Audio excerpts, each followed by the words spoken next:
Boring History for Sleep, Why You Wouldn't Last a Day in a Medieval Castle, and more.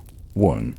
Why You Wouldn't Last a Day in a Medieval Castle. The popular imagination often conjures up romanticized images of medieval castles, towering stone fortresses, valiant knights, grand banquets, and noble lords and ladies adorned in flowing silks. These are the vignettes painted by Hollywood and historical novels, offering a sanitized, often heroic vision of a bygone era.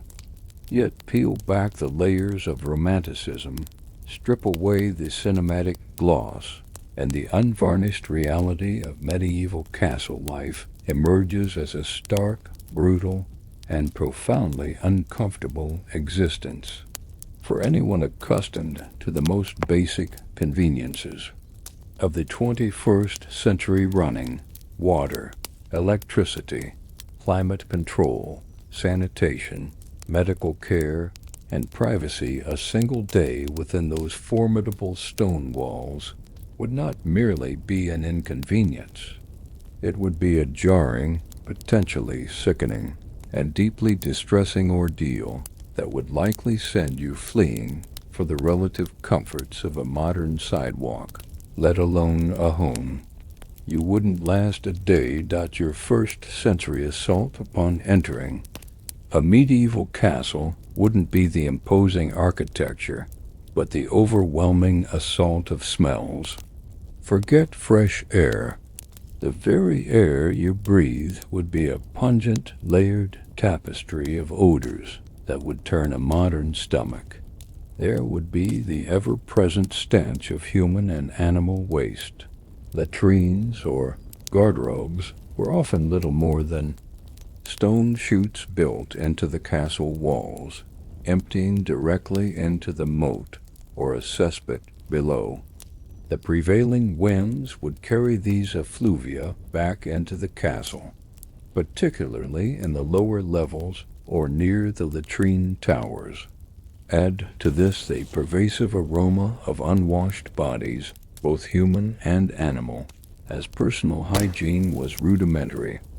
At best, stables, often within or directly adjacent to the castle walls, contributed their own powerful bouquet of horse manure and straw. The lingering scent of burning wood and charcoal from countless hearths, cooking fires, and forges would hang heavy in the air, mixing with the smells of stale food, fermenting ale, and various industrial processes like leather working or tallow rendering. Your nose, accustomed to deodorizers, regular sanitation, and fresh ventilation, would be in a perpetual state of shock, likely triggering nausea within hours dot beyond the olfactory. The physical environment itself would be a relentless torment. Castles were built for defense, not comfort. Their massive stone walls, while excellent at repelling invaders, were equally efficient at radiating cold. Even on a balmy summer day, the interior of a castle would retain a damp, pervasive chill, a constant clammy presence that seeped into your bones. In winter, it would become a true icebox. Imagine waking up to frost clinging to the inside of your chamber walls, your breath pluming in the frigid air. Fireplaces, though often enormous, were remarkably inefficient at heating large stone rooms, and much of the heat, along with vast amounts of smoke, would escape through narrow openings or cling to the ceilings. Windows, frequently unglazed and covered only by wooden shutters or oiled parchment, offered little barrier against biting winds, rain, or snow. Draught would be a perpetual companion, snaking through every crack and crevice, making it impossible to escape the cold. You'd be perpetually shivering, your muscles tensed against the chill, your skin raw from the dry, smoky air. Food and drink would present a dual challenge: monotony and risk. Your diet would be a stark departure from the varied, readily available fare of today. For most castle inhabitants, meals revolved around staples like coarse bread, often made from various grains and sometimes gritty from millstones, thick pottage, a gruel-like stew of vegetables, pulses, and perhaps a small amount of meat if you were lucky, and whatever seasonal produce was available. Fresh fruits and vegetables were rare, and certainly not available year-round, leading to widespread nutritional deficiencies. Meat, a luxury for most, would likely be cured or salted. Without refrigeration, food preservation was rudimentary: salting, smoking, pickling, and drying. This meant a distinct lack of fresh ingredients and a constant risk of spoilage.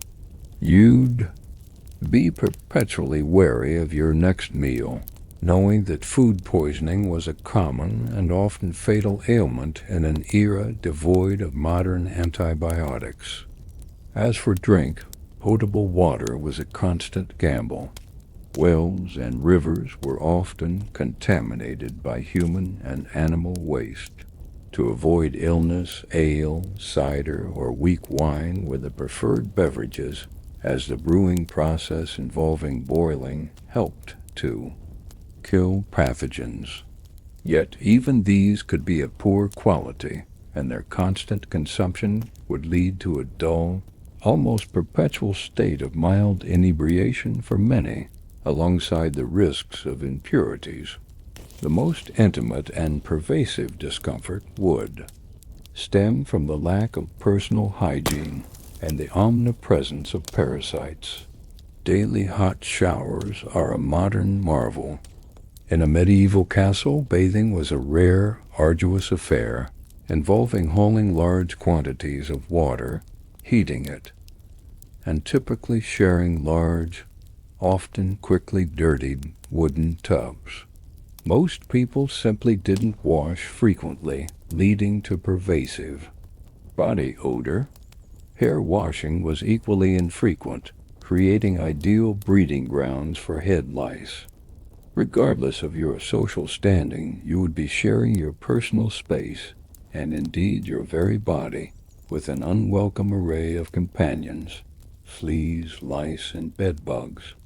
These tiny creatures thrived in the straw mattresses, rough woolen clothing, and the general lack of sanitation.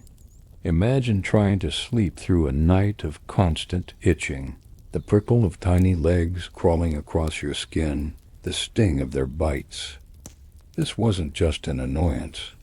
These parasites were vectors for debilitating diseases that could swiftly kill.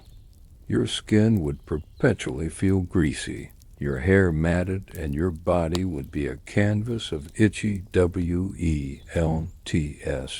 Finally, the social and psychological landscape would be utterly alien and draining. Privacy as a concept barely existed. Even the lord and lady of the castle would have personal attendants sleeping on pallets in their bedchambers, ready to serve at a moment's notice. For everyone else, communal sleeping in the great hall or cramped barracks was the norm. Every aspect of your life, from eating to sleeping to bodily functions, would be under observation or in close proximity to others. Your days would be governed by a rigid, inescapable hierarchy and relentless duties. Whether you were a noble, a knight, a servant, or a peasant, life revolved around duty, survival, and endless labor. There was little leisure time as we understand it, and intellectual stimulation was minimal for most. Beyond the physical discomforts, the constant underlying threat of violence, disease, famine, or sudden death would induce a pervasive state of anxiety. Justice was swift and often brutal, and medical care was primitive to non-existent. You would be a stranger in a world utterly unconcerned with your comfort or individual rights. driven by necessity and harsh realities. In summary, a medieval castle would be a sensory overload of unpleasantness, a physical challenge to endure its cold and damp, a culinary minefield, and a psychological test against total lack of privacy and constant threat. Your 21st century body and mind, accustomed to warmth, cleanliness, safety, and personal autonomy, would recoil. You wouldn't last a day.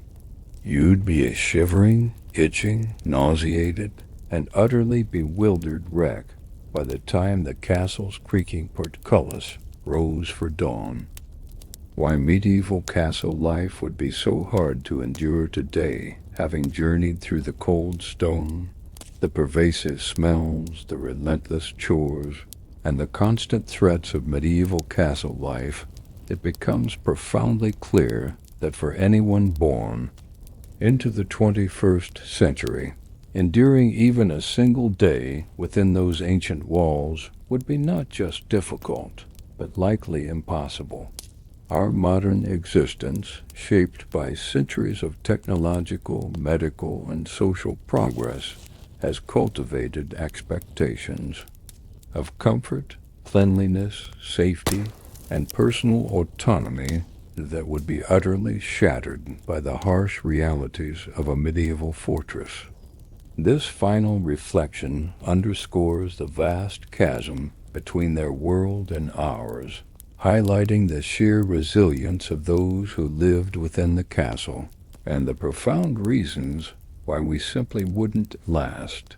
The most immediate and overwhelming shock would be the sensory deprivation and assault.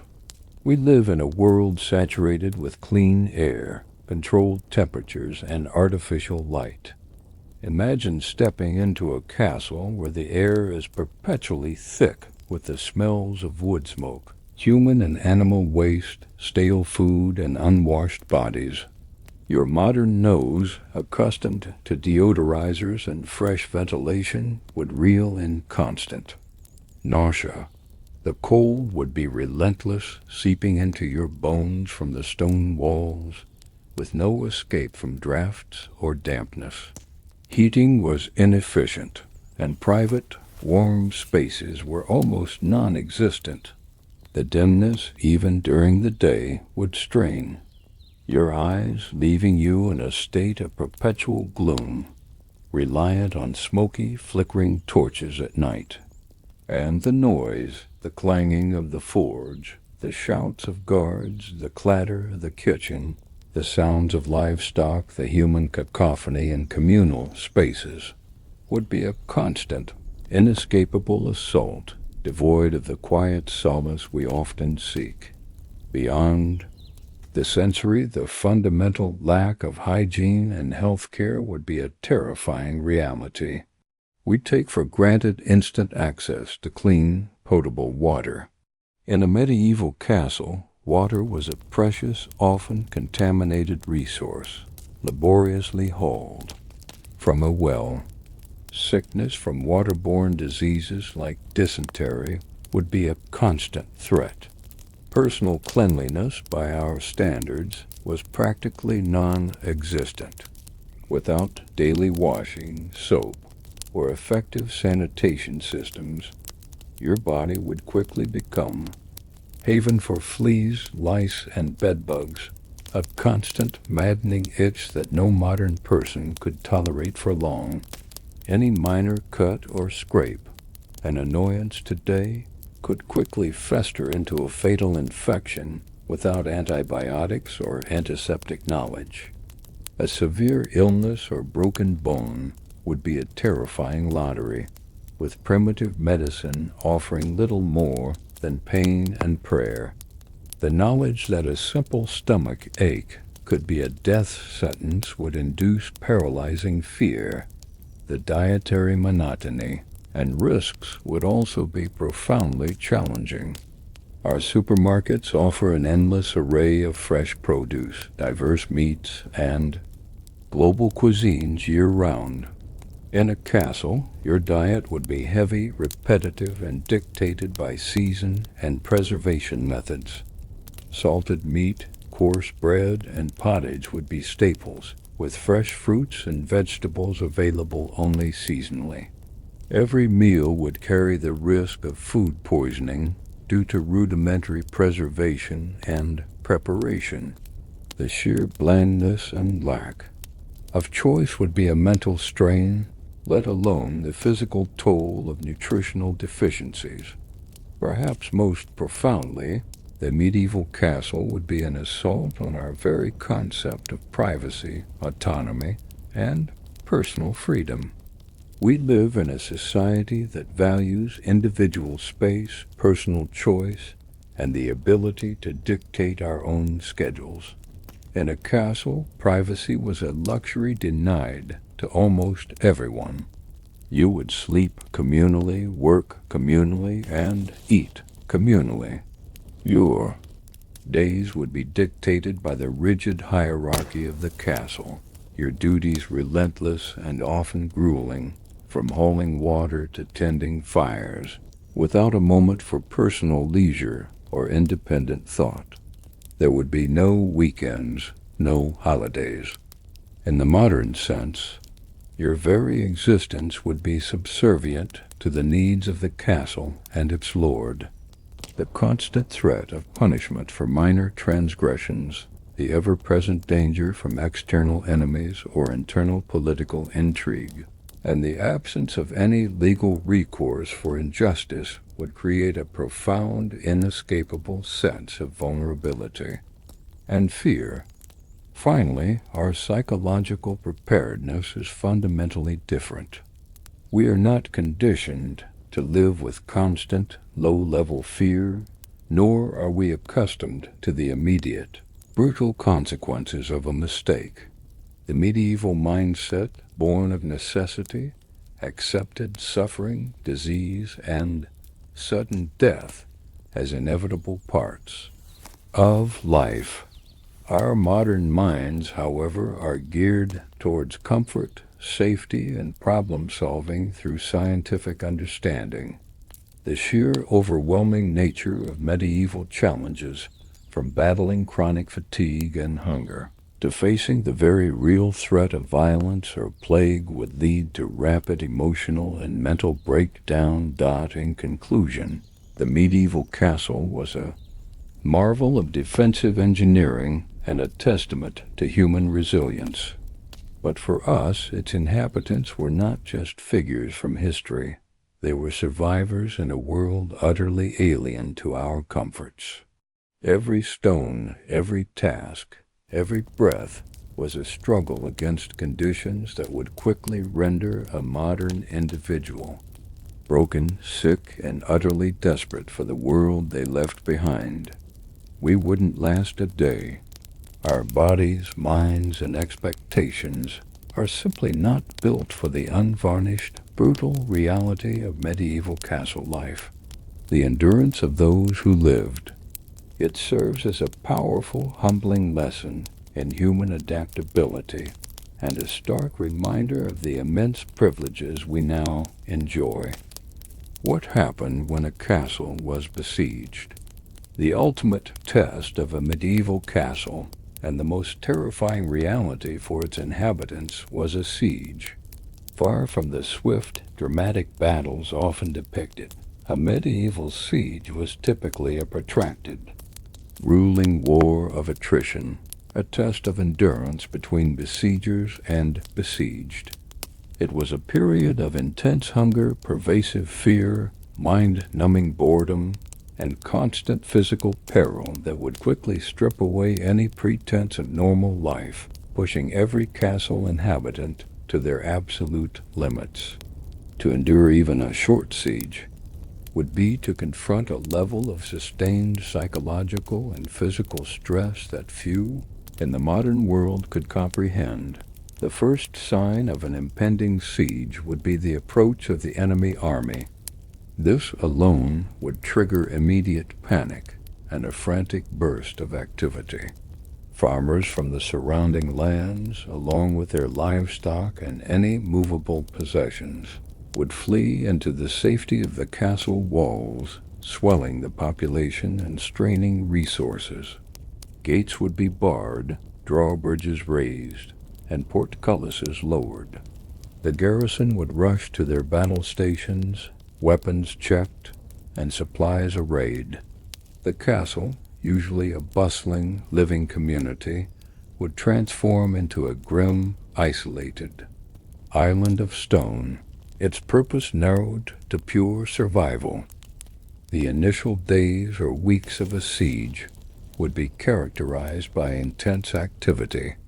The besiegers would begin to encircle the castle, setting up their camps, constructing siege engines, trebuchets, ballistas, siege towers, battering rams, and digging approach trenches.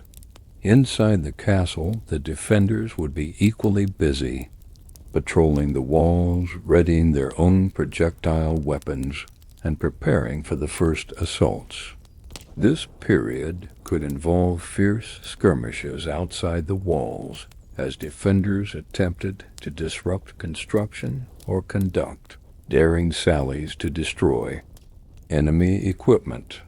However, the defining characteristic of most sieges was not dramatic assault, but hunger and thirst.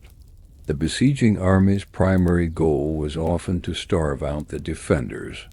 All external supply lines would be cut. The castle's inhabitants would be forced to rely entirely on their stored provisions. Rationing, food and water would be severely rationed from day one. Daily meals would dwindle to meager, monotonous portions of salted meat, dry bread, and perhaps some preserved vegetables. Water, a precious commodity, would be meted out sparingly. Imagine the gnawing hunger, the constant thirst, and the fear of the stores running out, knowing that starvation was a slow, agonizing death sentence. Dietary decline. As the siege dragged on, the diet would become increasingly desperate. Horses might be slaughtered for meat, dogs might become a source of protein, and eventually the very rats and mice that plagued the castle would be hunted and consumed. Any vegetation within the walls would be stripped bare. The fear during a siege was pervasive and multi-faceted fear of assault. Every sound from outside the walls, the creak of the siege tower, the thud of a battering ram, the whir of a trebuchet launching projectiles would heighten anxiety. The defenders knew that a breach in the walls or a successful storming of the gates meant brutal, often indiscriminate slaughter, fear of disease, cramped living conditions, poor sanitation, dwindling food supplies, and contaminated water created an ideal breeding ground for diseases like dysentery, typhoid, and various fevers. A rampant illness could decimate the garrison as effectively as an enemy army, leading to agonizing deaths and further demoralizing the survivors. Fear of treachery.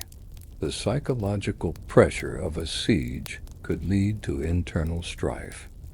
Whispers of surrender, arguments over rationing, or the suspicion of traitors attempting to open gates from within would erode trust and add to the tension.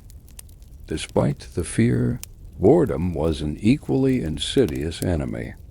Long periods of a siege involved nothing but waiting. Days would drag into weeks, and weeks into months, with little action beyond watch duty and the grim routine of survival. This monotony, coupled with hunger and fear, could be soul-crushing, leading to severe demoralization, despair, and a longing for any resolution, even surrender. Living conditions deteriorated rapidly. Communal sleeping areas would become even more crowded and unhygienic. Latrines would overflow.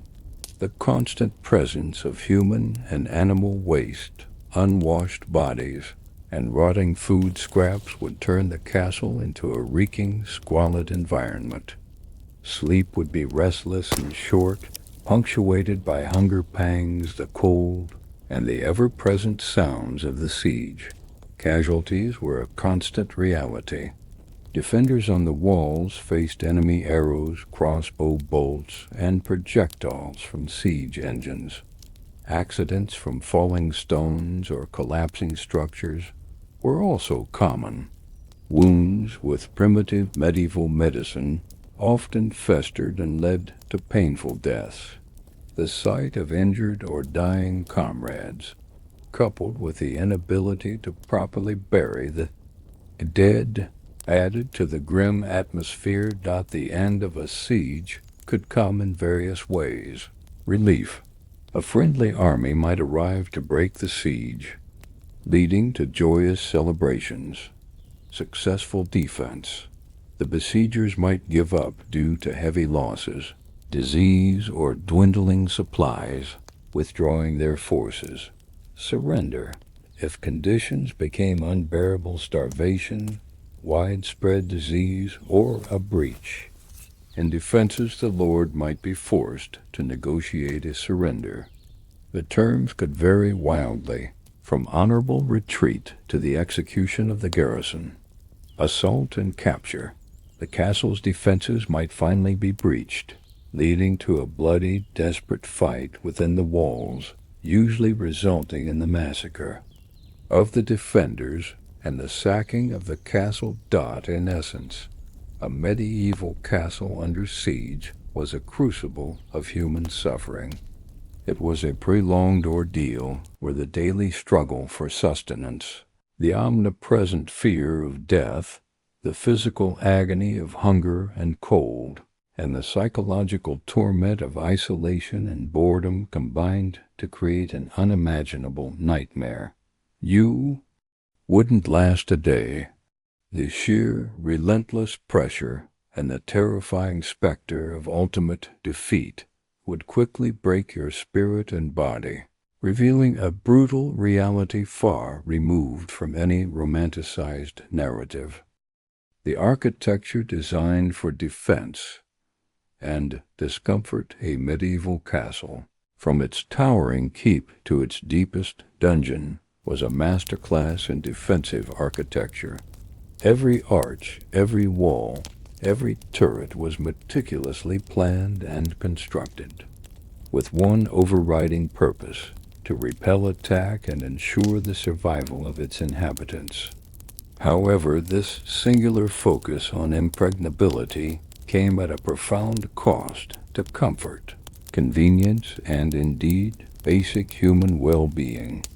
The very features that made a castle a formidable fortress were precisely what made it a cold, dark, noisy, and deeply uncomfortable home. To truly grasp the daily life within, one must appreciate how architectural genius for defense inherently created pervasive discomfort.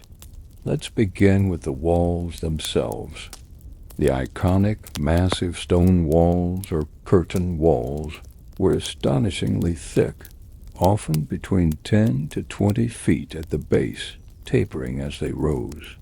While magnificent in their protective capability, these immense stone structures were incredibly efficient at absorbing and radiating the cold. They acted as giant thermal sinks, ensuring that even on a sunny day, the interior of the castle remained perpetually cool and damp. In winter, they transformed chambers into iceboxes. This unyielding cold permeated everything, from the air you breathed to the surfaces you touched, creating a constant, bone-chilling discomfort that even large fireplaces struggled to combat. The very material meant to keep invaders out also, sealed in the cold. Windows and light sources further exemplified this trade-off. Early castles, designed for maximum security, featured extremely narrow arrow slits, loopholes, rather than large windows. These were perfect for archers to fire upon attackers while remaining protected, but they admitted very little natural light. As castles evolved, larger windows became more common, but they often remained unglazed, covered instead by wooden shutters, oiled parchment, or stretched animal hides. This meant that while more light might enter, so did constant drafts, rain, and snow. Rooms were perpetually dim, requiring flickering, smoky torches and candles even during the day, which in turn contributed to poor air quality and fire hazards. The lack of abundant natural light created a gloomy, oppressive atmosphere that could contribute to melancholy and fatigue. The internal layout of a castle, too, prioritized defense over comfort or logical flow. Narrow, winding staircases. These were designed to be easily defended, often spiraling upwards in a clockwise direction to disadvantage a right-handed attacker ascending with a sword. While militarily clever, they were treacherous to navigate, especially in the dark or while carrying supplies.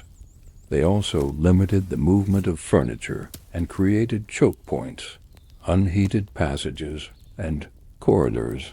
Many connecting passages were open to the elements or simply unheated, forcing inhabitants to brave cold, exposed walks even within the castle. Walls dot communal living spaces. Private rooms were rare, even for the nobility.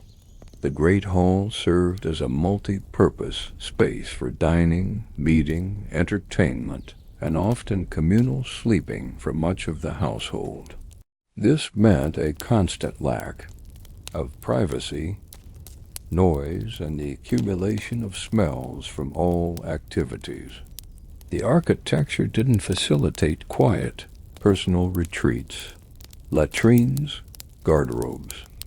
As discussed, these were simple chutes built into the wall, emptying outwards.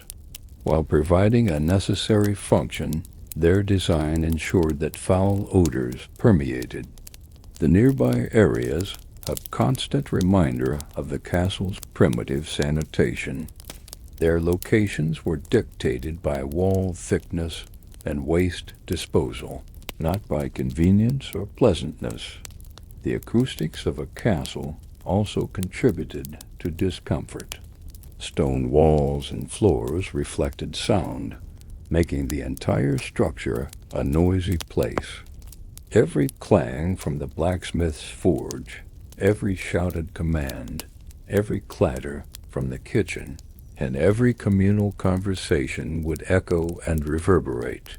The lack of soft furnishings, carpets, heavy drapes that absorbed sound meant there was little respite from the constant ambient noise of castle life. Sleep, as a result, was often fragmented and disturbed. Even the aesthetic elements were functional. Battlements, crenellations, provided cover for archers. Matriculations, floor openings over gates or walls, allowed defenders to drop projectiles onto attackers. Portcullises were heavy, formidable barriers. All these features, while visually impressive, reinforced the castle's martial purpose and the constant underlying threat of violence that dictated its form. Furthermore, the very concept of maintenance contributed to the discomfort. The building process took decades, and ongoing repairs were constant. The castle was perpetually a construction site in miniature, with masons chipping stone, carpenters hammering, and laborers hauling materials, adding to the noise, dust, and disruption of daily life. In essence, a medieval castle was a testament to survival first, and a home second. Its architecture was a symphony of defensive ingenuity, prioritizing thick walls, narrow openings, and strategic layouts to deter any foe. But this single-minded pursuit of security created a living environment that was relentlessly cold, perpetually damp, dimly lit, noisy, odorous, and profoundly lacking in privacy and comfort. The grand structures we admire today were, for their inhabitants, a constant reminder of the harsh world outside and an internal manifestation of its discomforts. To live within such a design, even for a day, would be to fundamentally redefine your understanding of basic human comfort.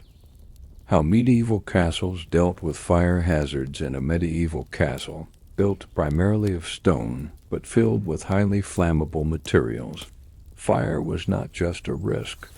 It was a terrifying, omnipresent threat, second only to direct assault or pervasive disease.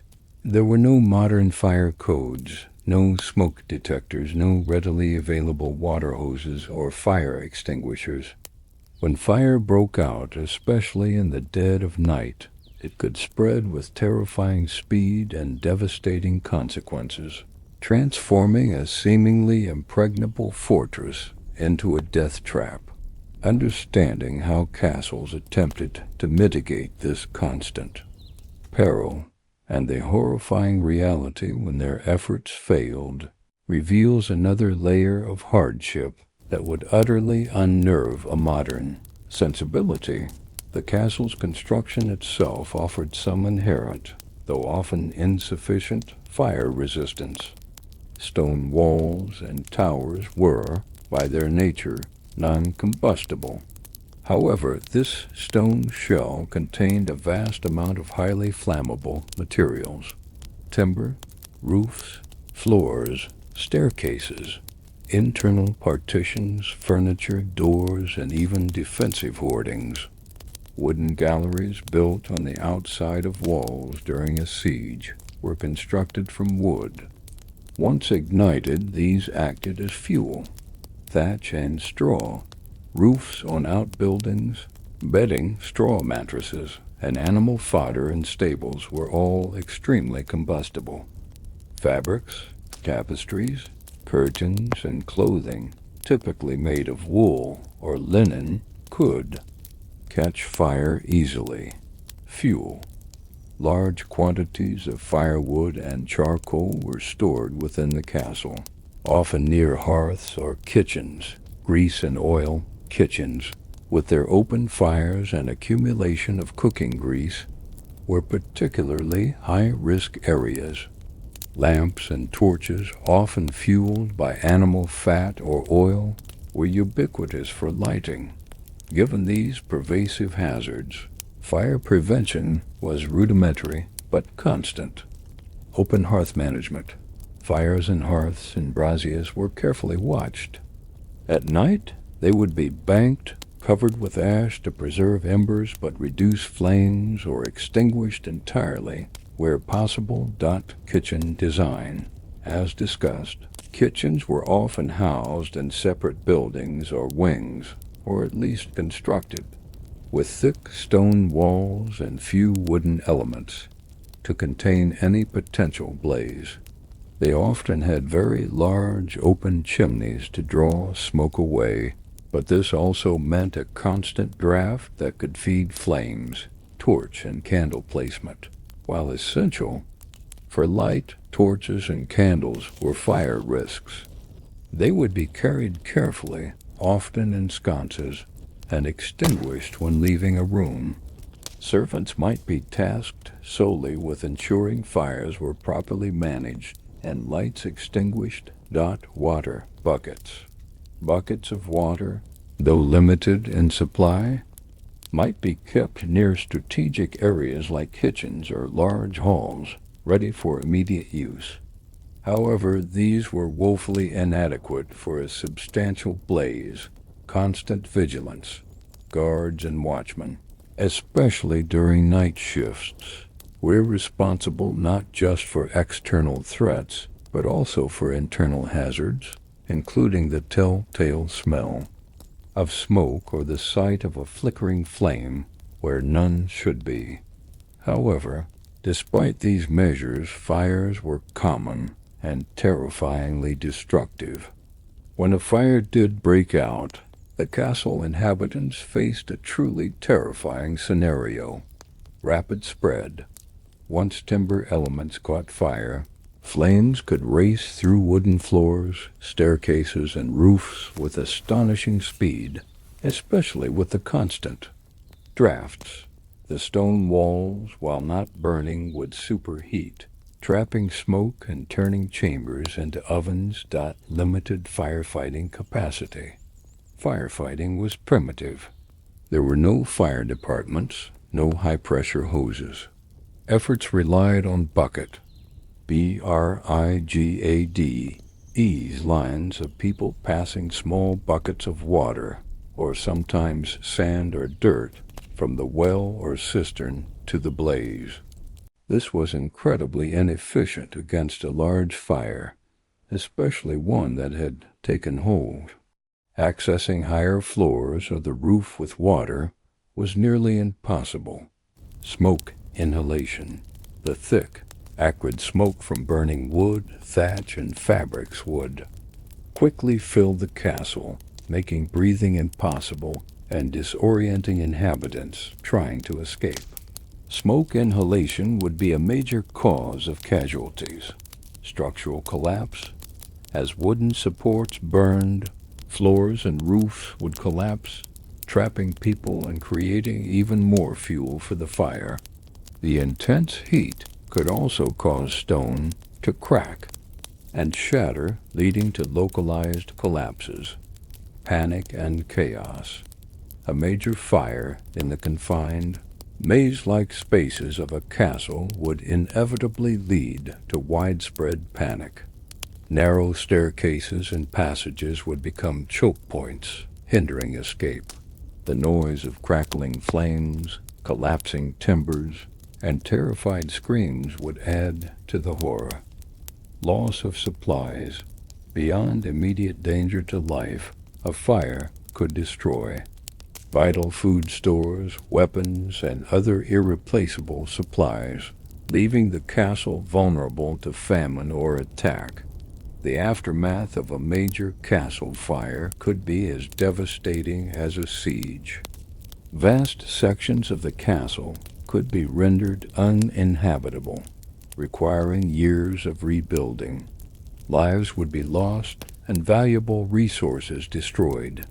The event would leave a lasting scar on the castle and its community. In essence, living in a medieval castle meant coexisting with a constant inherent fire risk. Despite rudimentary precautions, the sheer abundance of flammable materials, the reliance on open flames for heat and light, and the complete lack of modern firefighting technology meant that fire was a pervasive, deadly threat. To experience a castle fire would be to face an uncontrollable inferno, a terrifying and chaotic race against time, underscoring how fragile existence was even within the strongest of fortresses. You wouldn't last a day. The sheer terror and chaos of such an event would be profoundly overwhelming. The political intrigue within castle walls beyond the cold stone, the ceaseless duties, and the constant threat of external enemies. A medieval castle was also a crucible of human ambition, fear, and desire. Within its seemingly impenetrable walls, hidden from public view, a constant, simmering undercurrent of political intrigue ran through the veins of the castle community. This was a world where loyalty was currency, whispers could be more dangerous than swords, and alliances shifted like the wind.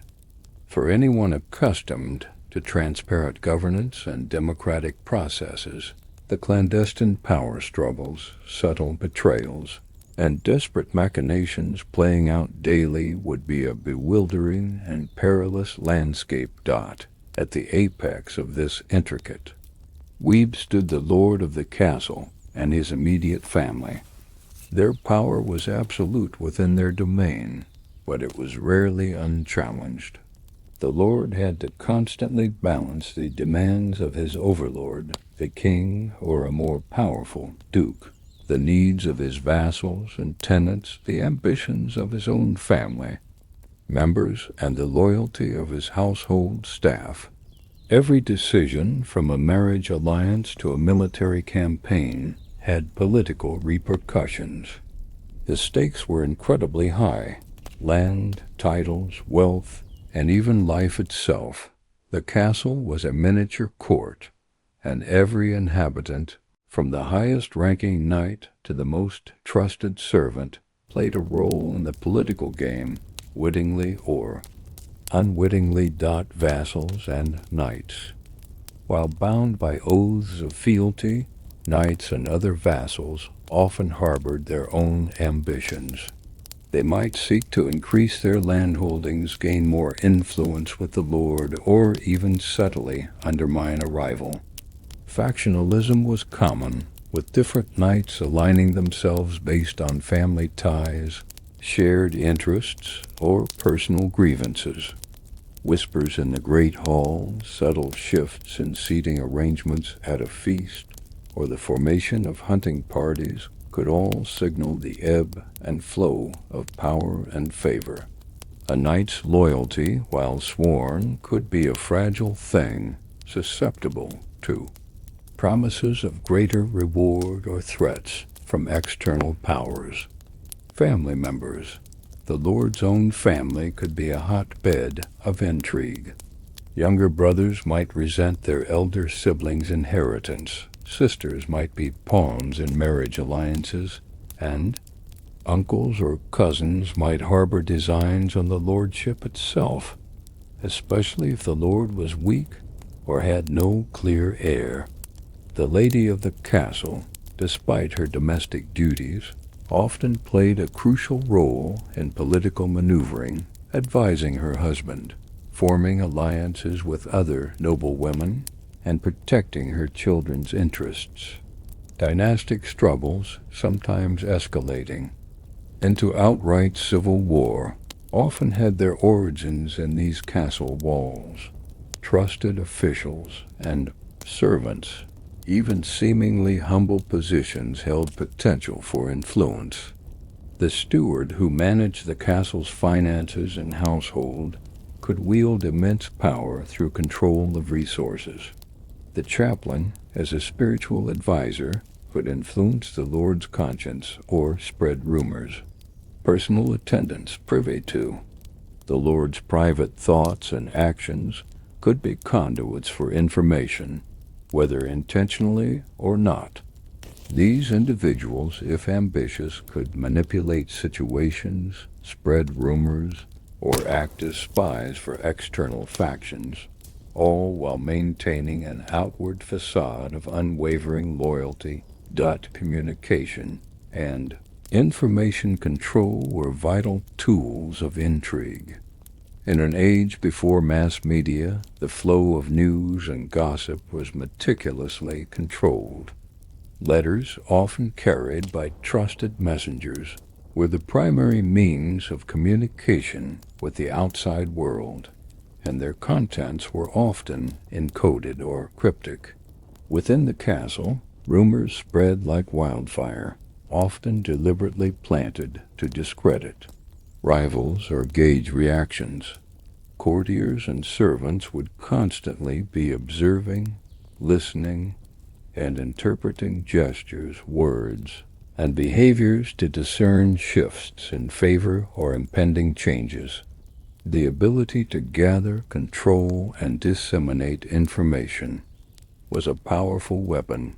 Favors and patronage were the lifeblood of advancement. Gaining the lord's ear, receiving a gift, or being granted a specific duty could elevate one's status and influence. Conversely, falling out of favor could lead to social ostracization, diminished power, or even imprisonment or banishment. Nobles and ambitious servants alike would constantly jockey for position, engaging in flattery, gift-giving, and backstabbing to gain an advantage. Betrayal and espionage were ever-present dangers. A disgruntled guard could open a gate, a bribed servant could poison a meal, or a seemingly loyal vassal could switch allegiances to a besieging enemy. Castles, for all their strength, were vulnerable from within. Spies might infiltrate the household, gathering intelligence on defenses, troop strength, or the lord's weaknesses. The constant paranoia this fostered meant that trust was a rare commodity, and suspicion was a necessary survival instinct. Even everyday events could be imbued with political significance. A hunting party could be a secret meeting, a feast, a chance to display power or assess rivals, and a public argument a deliberate challenge to authority. Beneath the veneer of formal ceremony and daily routine, the castle was a constant arena of strategic maneuvering, where alliances were forged and broken, careers were made and shattered, and fortunes were won and lost, all determined by the subtle currents of power. In essence, the medieval castle, while a bulwark against external threats, was simultaneously a hotbed of internal political intrigue. Its inhabitants, from the highest lord to the lowliest servant, were entangled in a complex web of ambition, loyalty, and survival, where whispers could carry the weight of a death sentence and every gesture could be laden with hidden meaning. For a modern individual accustomed to transparent structures and personal freedoms, this world of constant suspicion, subtle power plays, and life or death consequences for political missteps would be utterly overwhelming, a constant source of anxiety and peril. You wouldn't last a day without inadvertently stepping on a political landmine. How the castle kitchen served feasts and wasted food. The medieval castle kitchen operated on two vastly different modes: the grinding, monotonous daily grind of feeding hundreds of people with basic fare, and the explosive, often wasteful, grandeur of the feast. While everyday meals were a matter of survival, feasts were theatrical displays of wealth, power, and hospitality, pushing the chaotic kitchen to its absolute limits. Understanding this dichotomy, particularly the scale of a banquet and the inevitable waste it generated, reveals another fascinating, yet often disturbing, aspect of medieval castle life that would shock a modern sensibility. For the vast majority of castle inhabitants, daily meals were a matter of sustenance. As explored in previous segments, they consisted primarily of pottage, coarse bread, and perhaps some salted meat or cheese. These meals were eaten quickly, often communally, and without much ceremony. The kitchen's daily rhythm was one of efficiency dictated by necessity, ensuring everyone received enough calories to perform their duties. However, the feast was an entirely different beast. A feast was not just a meal. It was a carefully choreographed, multi-sensory spectacle, a critical social and political event designed to impress guests, solidify alliances, celebrate victories, or mark significant religious holidays. These occasions would push the castle kitchen, and indeed the entire household, into a frenzy of activity that the sheer scale of preparation for a feast was immense. Days, even weeks beforehand, the kitchen staff would be consumed by specialized tasks. Procurement. Exotic ingredients, rarely seen on a daily basis, would be ordered or sourced. This could include rare spices imported from the East, cinnamon, cloves, saffron, nutmeg, fine wines from distant vineyards, and specialized foodstuffs like particular fish or game birds. Live animals, sometimes including entire oxen or boars, would be brought into the castle for slaughter and preparation. Mass production. While daily meals were large, a feast demanded exponentially more. Every available cook, scullion, turnspit, and baker would work almost non-stop. Roasting spits would be constantly turning over massive fires, bubbling cauldrons would never cease, and ovens would be continuously stoked for baking fine breads. And elaborate pies, culinary artistry.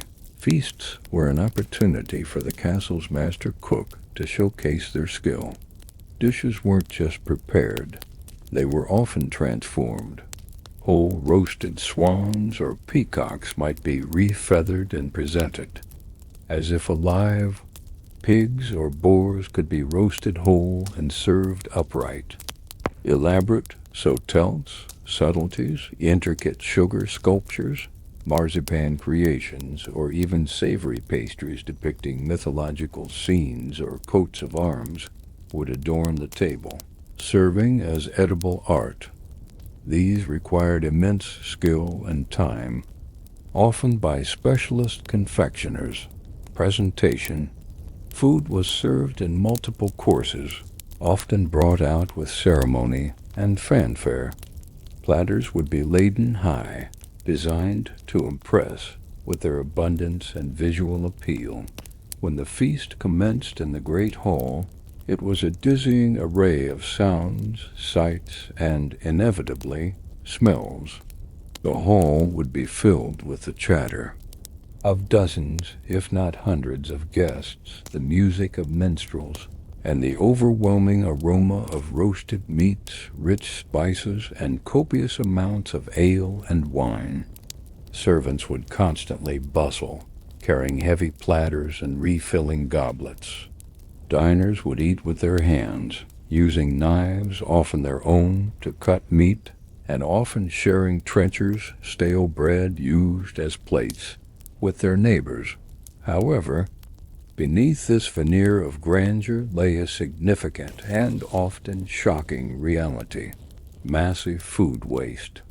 While modern society rightly decries food waste in a medieval context, it was often a deliberate, if unspoken, byproduct of display. Overproduction. As a status symbol, the sheer quantity of food prepared for a feast was often far more than could possibly be consumed. This was intentional.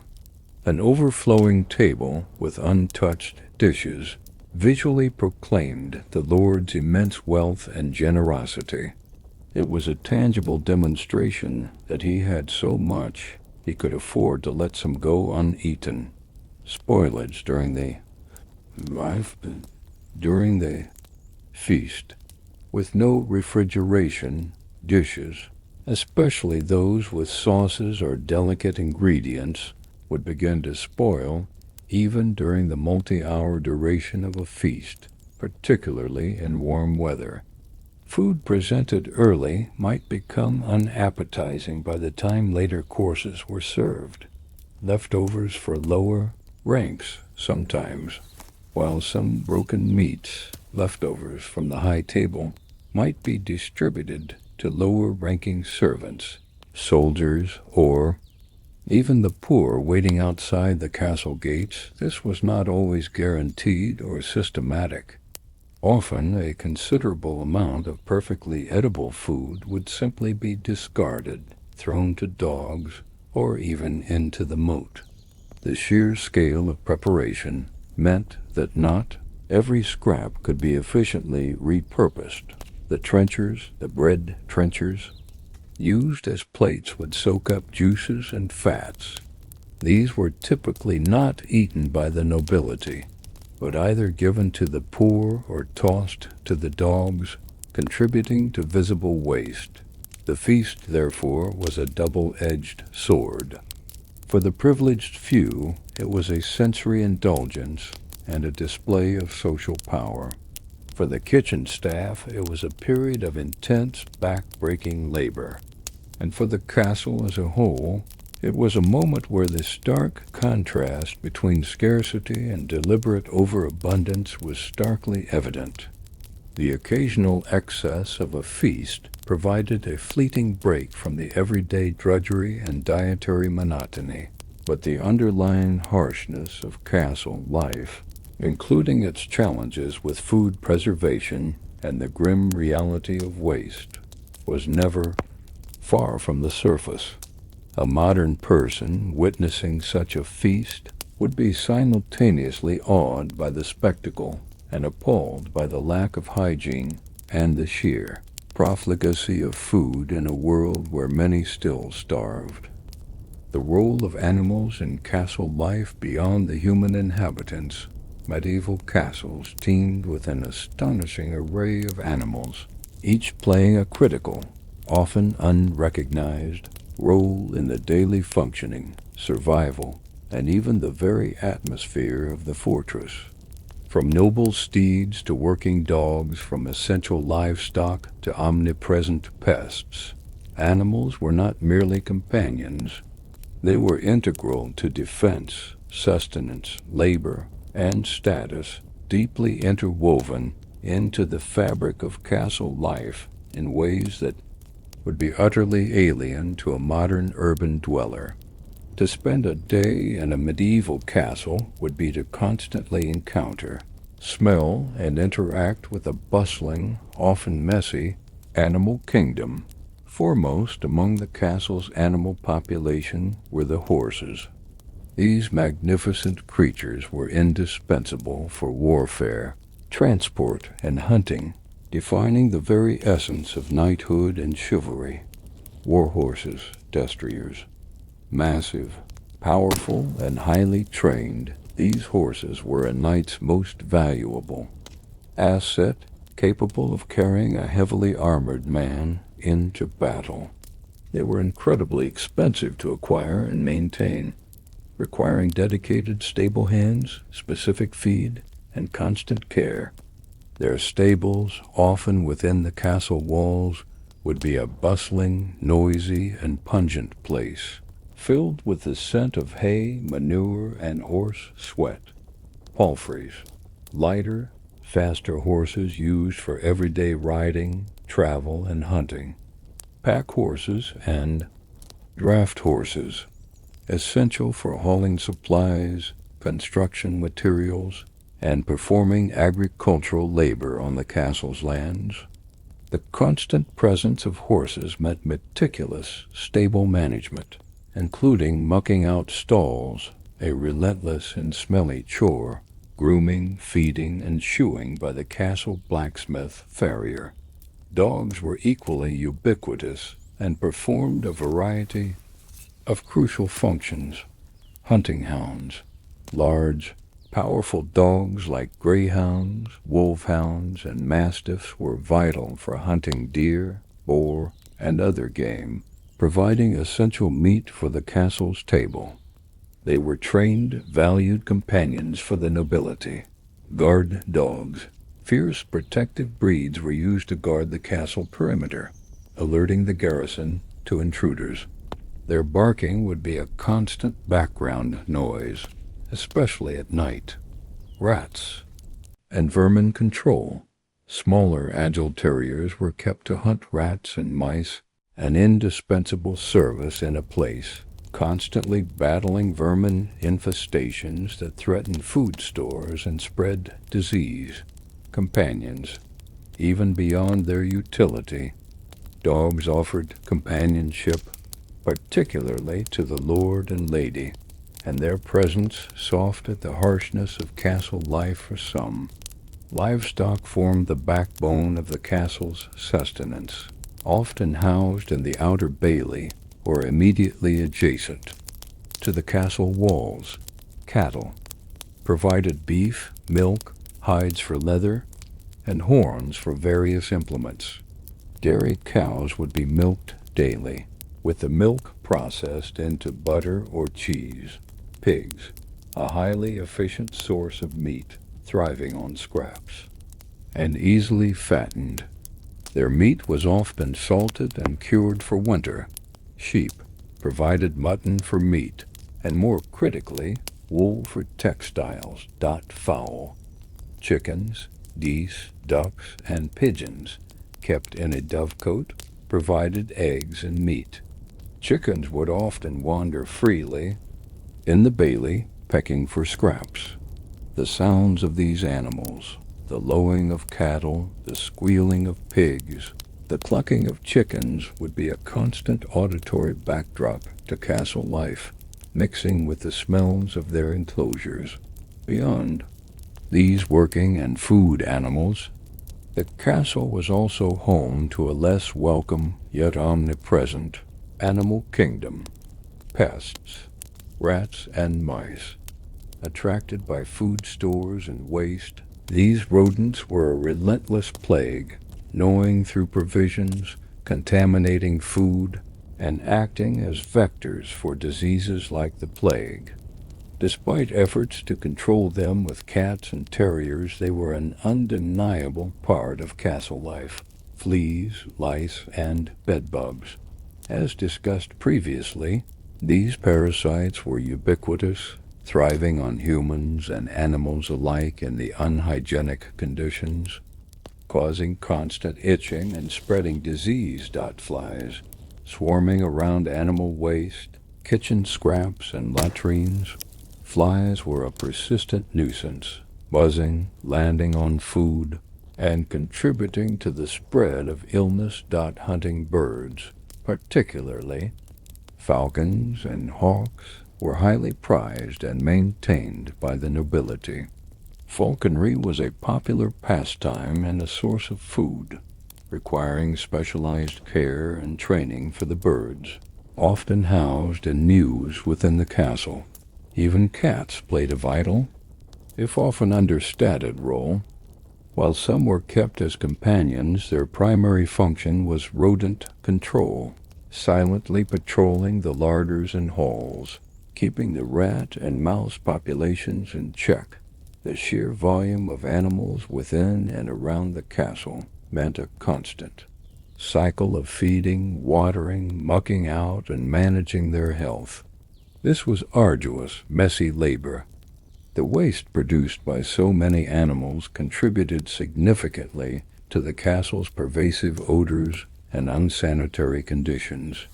Diseases could spread rapidly among the animal population, threatening the castle's food supply and potentially jumping to humans. In essence, animals were not merely present in a medieval castle.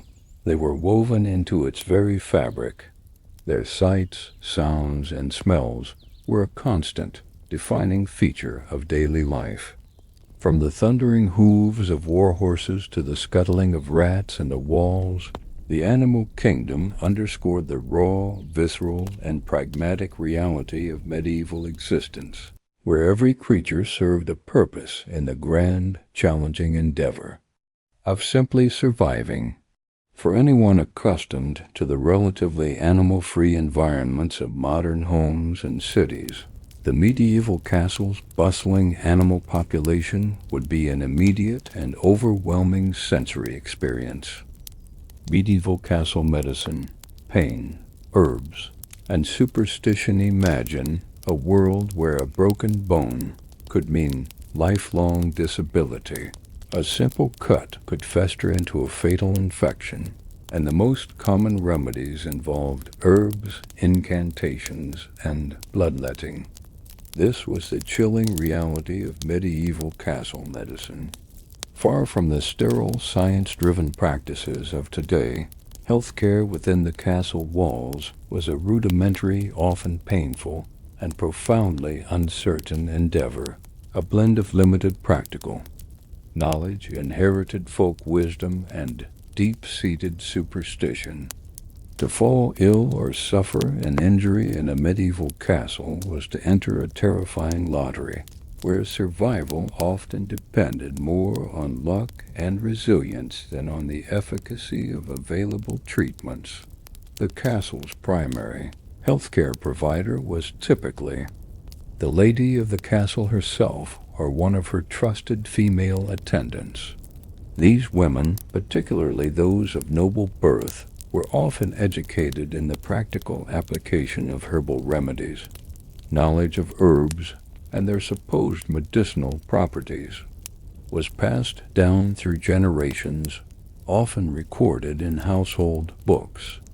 They would collect, dry, and prepare various plants to concoct poultices for wounds, infusions for fevers, or purgatives for digestive issues.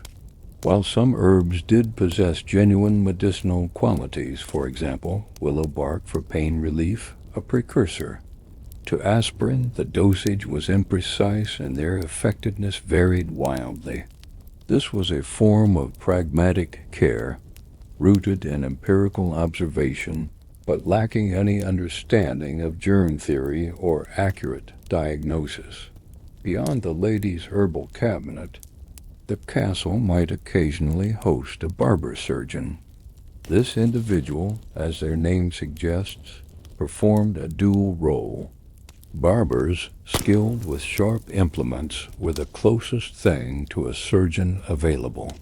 Their tools were basic: razors, knives, saws, and cauterizing irons.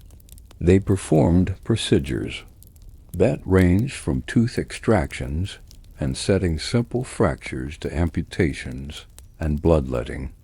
Bloodletting, the practice of drawing blood from a patient, was perhaps the most ubiquitous and enduring medieval medical practice, believed to rebalance the body's humors: blood, phlegm, yellow bile, and black bile. Leeches were also used for this purpose.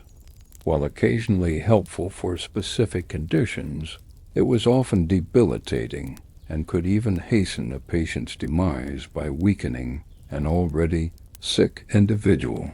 Wound care was brutally primitive.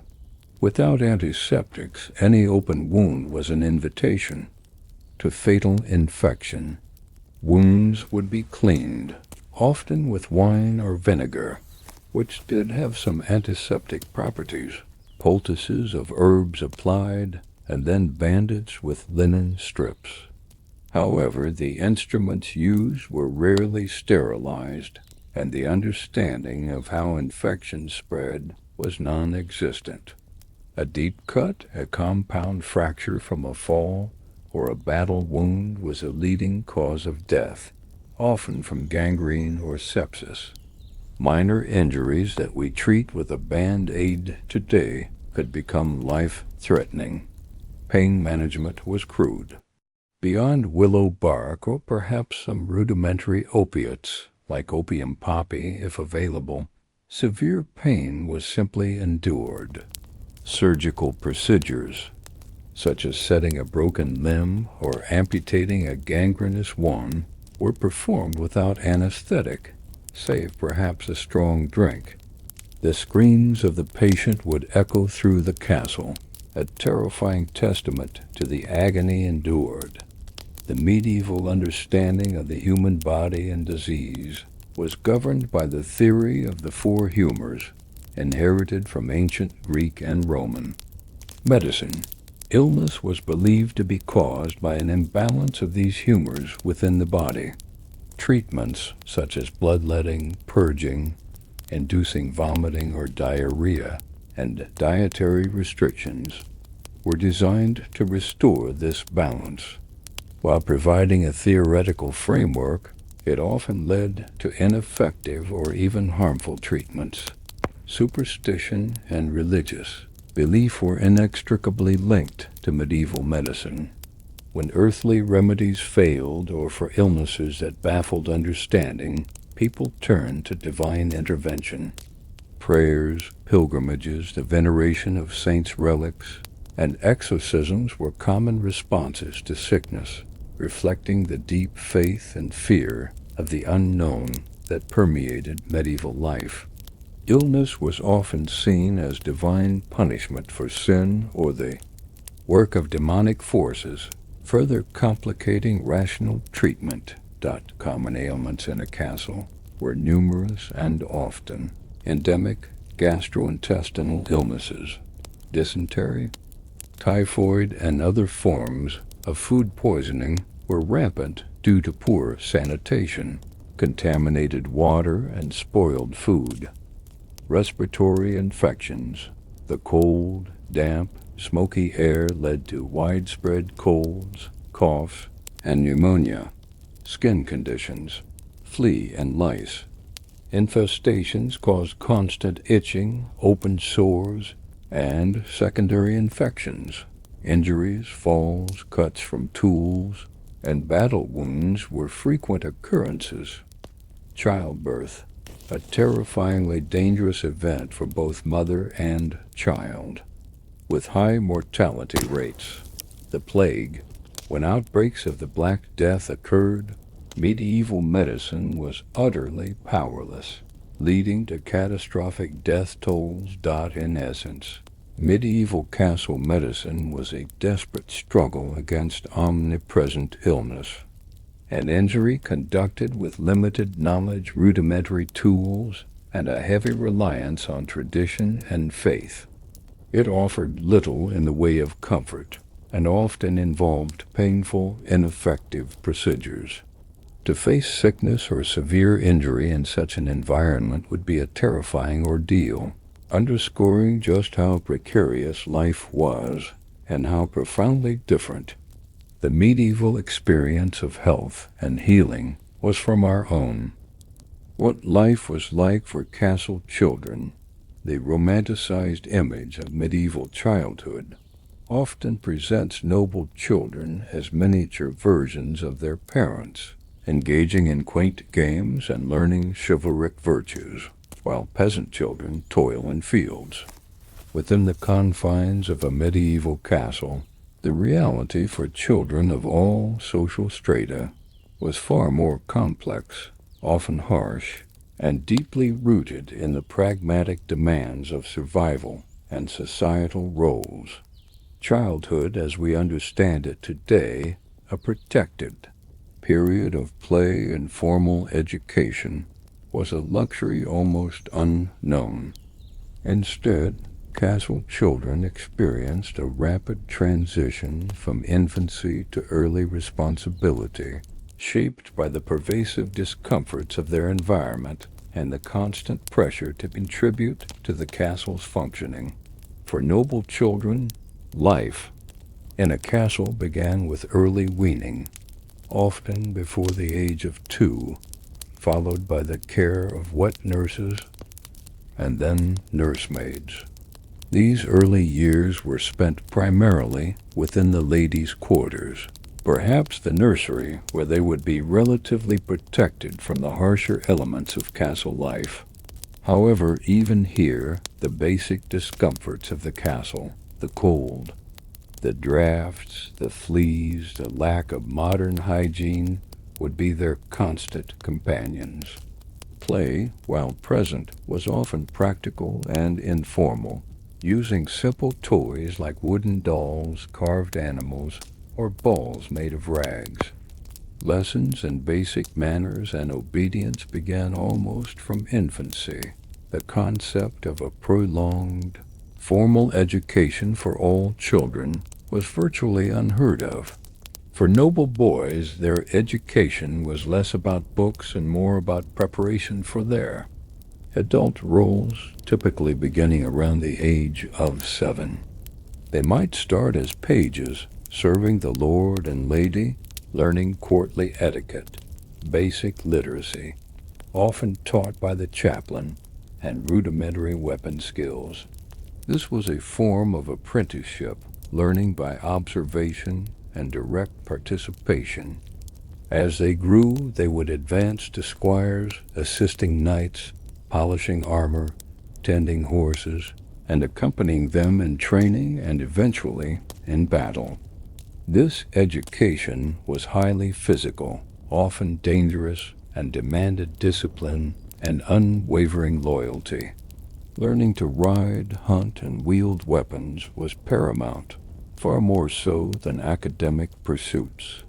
Formal schooling, if any, often meant being sent to a monastery or a great noble household. Not a dedicated school as we know it. Noble girls, while not typically groomed for combat, had an equally rigorous and practical upbringing. Their education focused intensely on household management, preparing them to run their own future castles. They learned skills from their mother or the lady of the castle, overseeing servants, managing provisions, understanding herbal medicine, basic accounting for the estate, and mastering needlework and weaving. They might learn to read and write, though often in Latin for religious texts, or French for courtly literature, but their education was largely vocational. Social graces, music, and dance were also important for their future roles in arranging politically advantageous marriages. Play for noble girls often revolved around imitating adult life, with dolls and miniature household items. The transition from childhood to adulthood was remarkably swift. By their early teens, noble children were often considered adults, with boys expected to be ready for knighthood and girls for marriage and managing their own households. There was little space for the prolonged adolescence of modern society. For the children of castle servants and peasants, childhood was even briefer and harsher, defined almost entirely by labor. From a very young age, as soon as they were physically able, children would be integrated into the castle's workforce, learning the grueling trades of their parents or other servants. Young boys might become scullions in the kitchen, turnspits over hot fires, stable hands, or apprentices to blacksmiths or carpenters, enduring physical labor, long hours, and dangerous conditions. Young girls would assist with the most basic chores, hauling water, gathering firewood, scrubbing floors, tending to younger siblings, or helping in the kitchen or laundry. Their play often involved mimicking adult tasks, as their free time was minimal. Formal education was virtually non-existent. Their learning came from direct, hands-on experience and observation. They were, in essence, tiny adults in training, their bodies constantly growing into the demands of their predetermined social roles. All children in the castle, regardless of status, faced the same pervasive discomforts and dangers. The cold, the drafts, the poor sanitation, the constant presence of fleas and lice, and the limited, often monotonous diet were their reality. Disease, from childhood illnesses to more serious infections, was an ever-present threat, and medieval medicine offered little in the way of effective treatment. Child mortality rates were appallingly high. The very air they breathed carried the scent of wood smoke, animals, and waste. The noise of a working castle, the clanging of the forge, the shouts from the stables, the bustle of the kitchen would be their constant auditory backdrop. In essence, childhood in a medieval castle was a far cry from the protected, carefree period of development we envision today. It was a rigorous, often physically demanding, and remarkably short phase of life, characterized by early responsibilities, practical education, and constant exposure to the harsh realities of medieval existence. Children were not simply growing, they were being forged into the adults necessary to sustain the demanding world of the castle, their play brief and their duties significant, a testament to the resilience required simply to survive. How castles managed water supply and wells in the grand scheme of medieval castle defenses and daily operations. Few elements were as critically important, yet often overlooked in romanticized accounts, as the water supply. Far from the limitless, on-demand flow of modern plumbing, water in a medieval castle was a precious, constantly managed, and often vulnerable resource.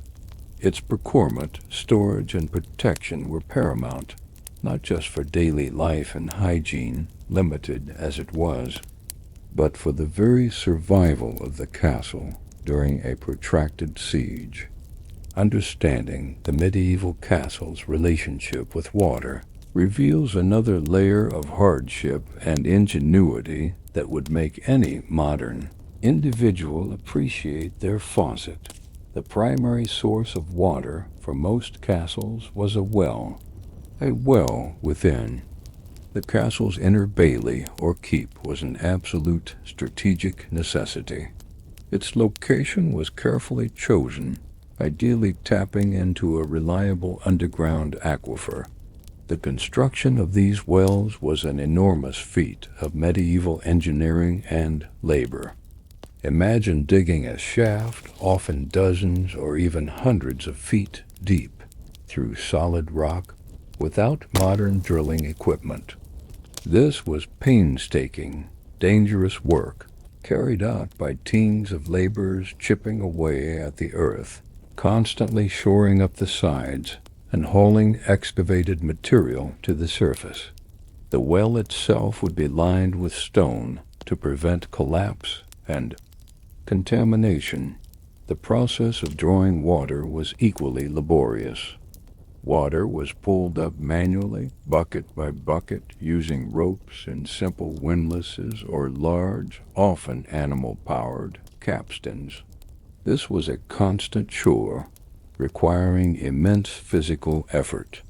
Servants would spend a significant portion of their day hauling water for the kitchen, for bathing, rare as it was, for cleaning, for the stables, and for the garrison. In larger castles with many inhabitants, the demand was relentless. Beyond the main well, some castles might supplement their water supply with cisterns. These were large underground or above-ground tanks designed to collect rainwater, often channeled from roofs and courtyards. While providing an additional source, rainwater was often less pure than well water, susceptible to contamination from dust, bird droppings, and other debris. It served as a backup, but was usually not the primary drinking source. Some castles strategically built near rivers or springs might have had more direct access, sometimes even constructing covered passages or small fortified bridgeheads to protect their water access point during times of conflict. The vulnerability of the water supply during a siege cannot be overstated. A castle without a reliable internal water source was doomed. Besieging forces would quickly attempt to cut off any external water access. For castles relying on external springs or rivers, this meant controlling that access point or polluting the water source upstream. For castles with internal wells, attackers might try to destroy or poison them, often by launching dead animals or human waste into the well. This made guarding the well a paramount duty for the garrison. The quality of medieval well water was a constant concern. While well water was generally safer than surface water, it was still far from sterile. Wells could become contaminated by runoff from castle grounds, where human and animal waste was often casually discarded, by decaying organic matter, or by seepage from nearby cesspits. Modern chemical purification was unknown. Boiling water for ale or cooking was the most effective method of purification, but direct consumption carried risks of waterborne diseases like dysentery, a common and debilitating ailment that could quickly incapacitate a garrison during a siege. The chronic presence of such illnesses within castle walls speaks volumes about the challenges of pure water. Water conservation was also crucial. Every drop was precious. Washing clothes, bathing, and even personal hygiene were often infrequent, not just due to labor, but to conserve the vital supply. Water used for washing might be reused for other, less critical tasks before being finally discarded. The amount of water available directly impacted the size of the garrison a castle could sustain during a long siege, as humans and their animals need water to survive. The maintenance of these water systems was a continuous chore. Wheels had to be periodically cleaned of sediment and debris, another dangerous, unenviable task. Cisterns needed to be cleared, and any channels for collecting rainwater kept free of blockages. This mundane but vital work ensured the castle's lifeline remained intact. In essence, the management of water in a medieval castle was a daily struggle and a critical strategic consideration. The labor involved in sourcing and distributing it was immense, the risks of contamination ever present, and its vulnerability during conflict a constant source of anxiety. For anyone accustomed to the effortless cascade of clean water from a tap, the medieval castle's water supply system underscores yet another fundamental hardship, a testament to sheer physical effort and constant vigilance required simply to survive. Its challenges were a silent, continuous siege against the castle's inhabitants. The women of the castle, power and limits. The popular imagination often casts medieval noble women as passive figures, cloistered in towers, eternally embroidering or awaiting rescue, while female servants toil anonymously in the background. This perception, however, belies the complex, often demanding, and remarkably varied lives led by the women within a medieval castle. From the formidable lady of the keep to the lowliest scullery maid, medieval women navigated a world defined by gendered expectations, strict social hierarchies, and the pervasive realities of castle life, wielding surprising power within their sphere while simultaneously facing profound limits and relentless duties that would make any modern woman recoil. The lady of the castle was far from a mere decorative figure. While her primary duty was to provide heirs and manage the domestic household, her role often extended to vital administrative and even defensive responsibilities, particularly when her lord was away on campaign or pilgrimage. She was, in essence, the de facto manager of a complex economic and social unit. Household management. This was her core domain. She oversaw the vast staff of servants, ensuring the castle ran smoothly, from the kitchen and larder to the laundry and chapel. She supervised food preparation, budgeting for supplies, managing inventories of linens, clothing, and other goods. This required considerable organizational skill and a firm hand. Estate management. Many noblewomen were adept at managing the surrounding estates and lands, overseeing tenants, collecting rents, and ensuring agricultural productivity. For a lord to go to war, he needed assurance that his lands and castle were in capable hands. Medical care.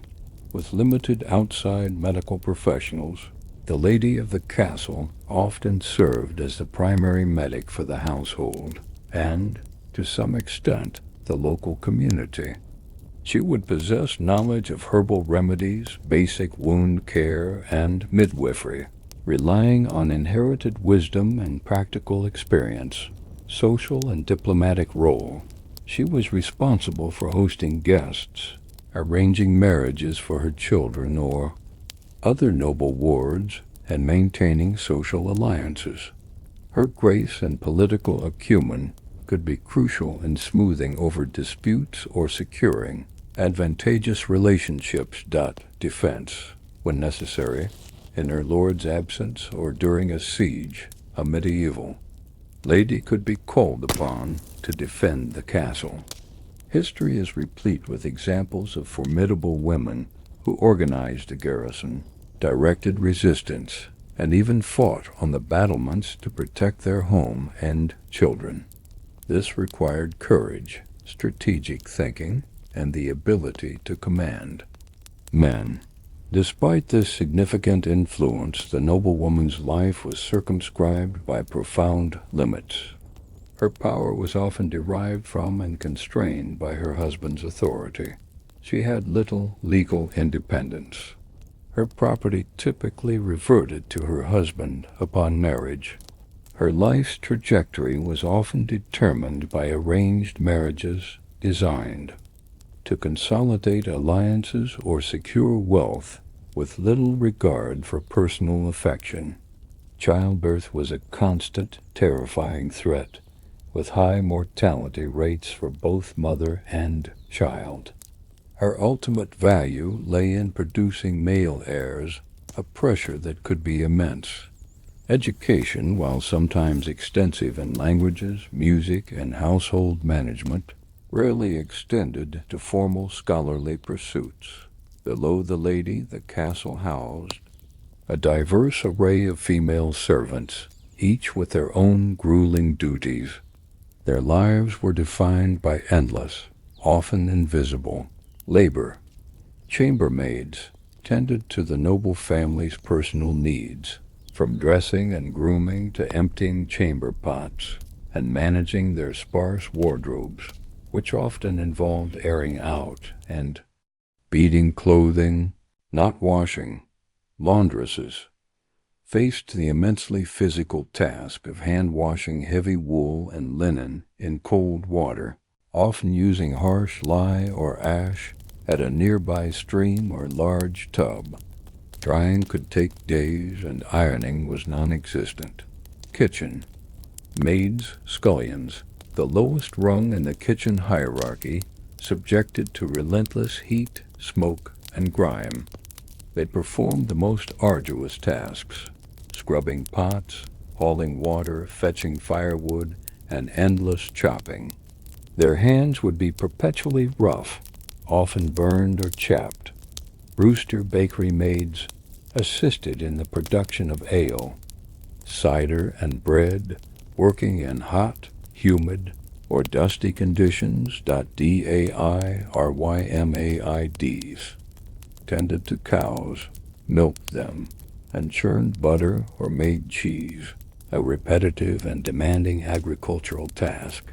Weavers, spinners, produced the castle's textiles, a slow, methodical process that required constant attention. The lives of these female servants were characterized by near-total lack of autonomy, constant physical exertion, and virtually no privacy. They slept in communal areas, often on straw pallets, and were subject to the whims and demands of their superiors. Their days were dictated by the sun and the needs of the castle, with little time for personal pursuits or rest. Sexual harassment and assault were ever-present dangers for women of lower status, with little recourse for justice. Their education was rudimentary, focused on practical skills.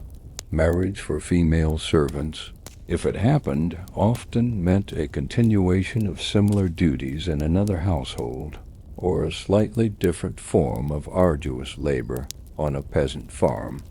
Many remained unmarried, living out their lives in service. Despite the vast difference in their status, both noble women and female servants shared a common struggle against the harsh realities of medieval existence. They faced the same cold, the same poor sanitation, the same risks of disease, and the same limitations of medieval medicine. Childbearing was a dangerous undertaking for all. Their lives, whether managing a vast household or endlessly scrubbing pots, were defined by resilience, adaptability, and an often unseen strength that allowed them to survive and contribute to the functioning of the formidable castles they called home. In essence, the women of the medieval castle were complex, vital figures far from the simplistic stereotypes. They exercised significant, albeit constrained, power, or endured relentless physical labor, all while navigating a patriarchal society and the unyielding realities of medieval life. For a modern woman, the lack of autonomy, the physical demands, the constant threat of childbirth, and the absence of basic rights and comforts would make even a single day a profound, perhaps unbearable, challenge. Medieval castle festivals, brief escapes from hardship amidst the grinding toil, pervasive discomfort, and constant threats that defined daily life in a medieval castle. There existed brief, precious windows of respite, the castle festivals. These celebrations, whether tied to religious holidays, seasonal cycles, or significant events like weddings and victories, offered a fleeting, vibrant contrast to the monotonous hardships. For the inhabitants, they were moments of communal joy, feasting, and entertainment that temporarily lifted the pervasive gloom. However, even these joyous occasions were steeped in strict social hierarchies, intricate rituals, and the underlying realities of medieval existence, making them less a spontaneous burst of revelry and more a structured yet vital release valve. The very concept of a medieval festival differed significantly from modern celebrations. They were not simply opportunities for unbridled merriment, but often deeply intertwined with religious observance. Major Christian holidays like Christmas, Easter, Pentecost, and the feast days of various saints formed the backbone of the festive calendar. These days began with solemn religious services in the castle chapel, emphasizing the spiritual significance before any secular celebrations commenced. This blend of piety and revelry underscored the profound influence of the Church on medieval life. Feasting was undoubtedly the centerpiece of any castle festival. For ordinary castle inhabitants who usually subsisted on a monotonous diet of pottage, bread, and salted meat, a feast was a truly extraordinary event. The castle kitchen, typically a place of smoky chaos, would be pushed to its limits, preparing an abundance of dishes, roasted meats, often whole animals like bull or deer, fresh bread, pies, pastries, and a greater variety of fish, fowl, and preserved delicacies than usual. Imported spices, normally reserved for the Lord's private table, might be used more liberally, adding exotic flavors. Wine and ale would flow more freely, providing a welcome escape from the often questionable quality of daily drinking water. The great hall, usually a multifunctional space, would be transformed, its walls perhaps adorned with richer tapestries, its tables laden with the finest linens and tableware the castle possessed. However, even during a feast, strict social hierarchies were rigidly observed. The lord and lady, along with their most esteemed guests, would sit at the high table on a raised dais, enjoying the finest cuts of meat and the choicest wines, often served by a retinue of attendants. Below them, arranged by rank and status, would sit the knights, squires, officials, and then the more privileged servants. The lower-ranking servants and soldiers might eat in a separate area or receive their portions after the higher ranks were served, consuming simpler, less refined versions of the feast. This visual and practical division reinforced the social order. Even in moments of collective celebration, entertainment during festivals was diverse but still reflective of the era's tastes and available resources: music and minstrelsy, traveling. Minstrels, bards, and musicians would often be invited to perform, playing lutes, harps, pipes, and drums. Their songs might recount epic tales of chivalry, romantic ballads, or humorous ditties. Jesters and acrobats. For comedic relief, jesters would perform witty banter, juggling acts, or crude tricks. Traveling acrobats might display impressive feats of agility, games, and tournaments. For the more active, festivals might include various games. Archery contests, wrestling, and other tests of strength were common. For knights, a full-scale tournament or joust, while dangerous, was the ultimate spectacle, a display of martial skill, honor, and pageantry that drew crowds and offered opportunities for glory and reward. These events, though competitive, provided a thrilling diversion, storytelling and revelry, simple conversation. Storytelling around the hearth and communal singing would also fill the hours, fostering a sense of camaraderie that was often lacking in the daily grind. Dances, often lively and communal, would allow people to physically express joy and release tension. Despite the merriment, the underlying realities of castle life were never far away. The castle guards remained vigilant, even during celebrations, as a castle was always a potential target. The sheer amount of work involved in preparing and cleaning up after a major feast meant that many servants' burdens actually increased during a festival, even if they too enjoyed some of the extra food and entertainment. For them it was often more labor than leisure, a continuation of their grueling duties, just with more demanding culinary output. Moreover, medieval festivals, even at their most joyous, could involve strict rules and rituals. Etiquette, social norms, and the Lord's expectations had to be adhered to. Any transgression, particularly by lower ranks, could lead to swift punishment, a stark reminder of the ever-present power dynamic. The ephemeral nature of the joy was also palpable. These were brief escapes, after which the cold, the chores, and the constant threats would resume with renewed vigor.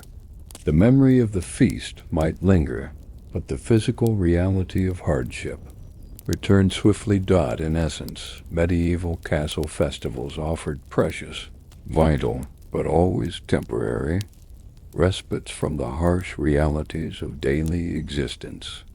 They were structured bursts of celebration, deeply rooted in religious observance and strict social hierarchy, designed to provide communal joy, reinforce social bonds, and offer a much-needed release valve for the relentless pressures of castle life. While they undoubtedly brightened the dreary medieval world, they were far from a free-spirited revelry, serving instead as a carefully managed and brief escape before the inevitable return to the endless duties and pervasive discomforts of life within the stone walls.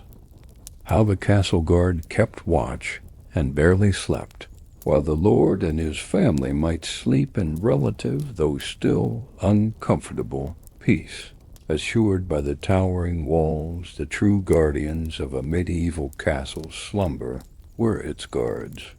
Far from the often romanticized images of stoic sentinels in gleaming armor, the life of a medieval castle guard was a grueling, monotonous, and perpetually anxious existence, defined by long, cold watches, perpetual exhaustion, and the ever-present terrifying possibility of sudden, brutal attack.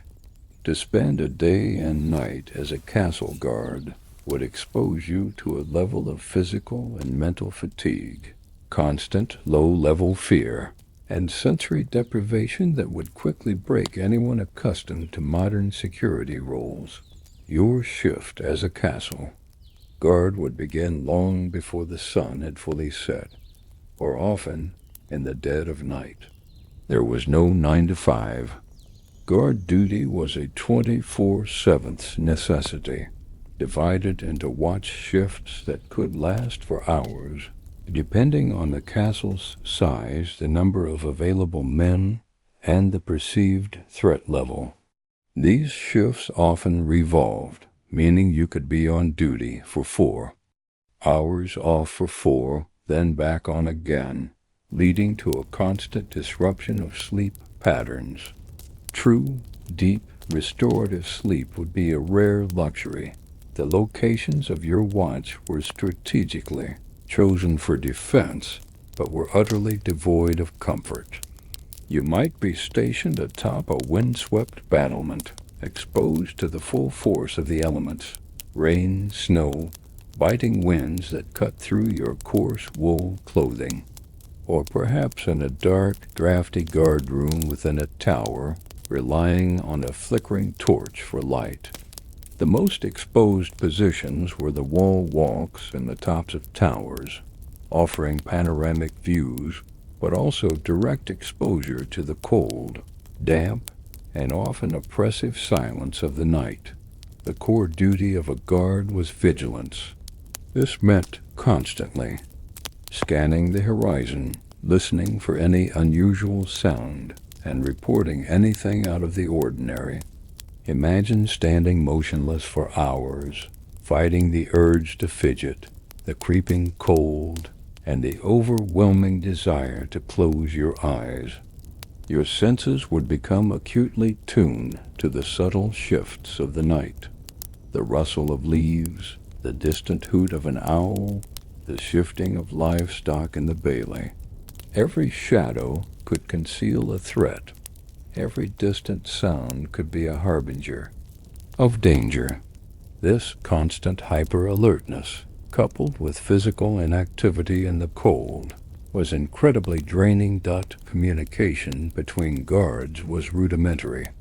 Horn blasts, shouted commands, or specific lantern signals would convey information across the vastness of the castle, but these were crude tools. Any subtle infiltration attempt, a lone scout approaching the walls, or a quiet movement in the outer bailey would rely entirely on the acute observation of a single, often exhausted guard. The night shift was particularly brutal. The darkness was profound, made worse by the absence of ambient light pollution. A torch or lantern might be permitted, but it also made the guard a target.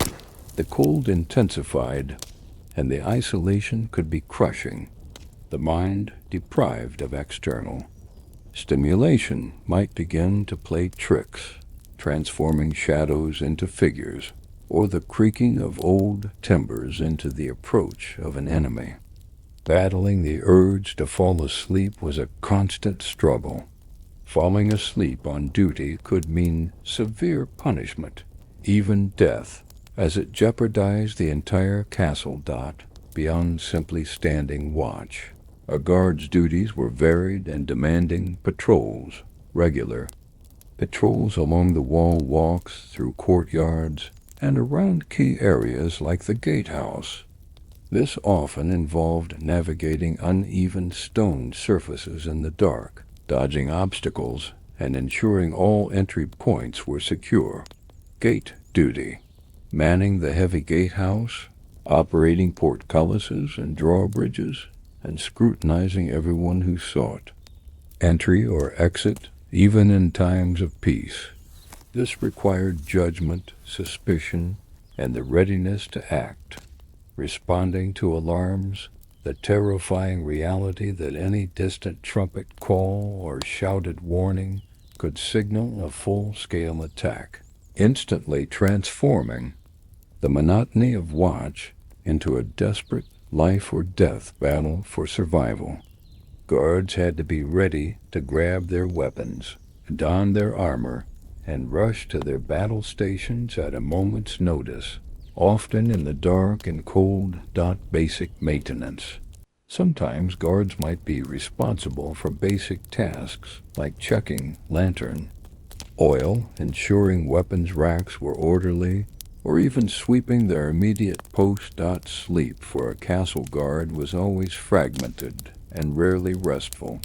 When off duty, they would retreat to communal sleeping areas, cold, cramped, and noisy. They slept in their clothes, ready to be roused at any moment. The constant psychological stress, the irregular hours, and the uncomfortable conditions meant that true, deep sleep was a luxury, leading to chronic exhaustion, reduced cognitive function, and a perpetual state of physical and mental weariness. The constant threat was the invisible companion to every guard. Whether from external enemies, internal treachery, or even wild animals, the castle was a vulnerable island in a dangerous world. Every creak, every shadow, every shift in the wind could signal danger. The weight of responsibility for the lives of everyone within the castle walls rested heavily on their shoulders. Their vigilance was the ultimate barrier against destruction.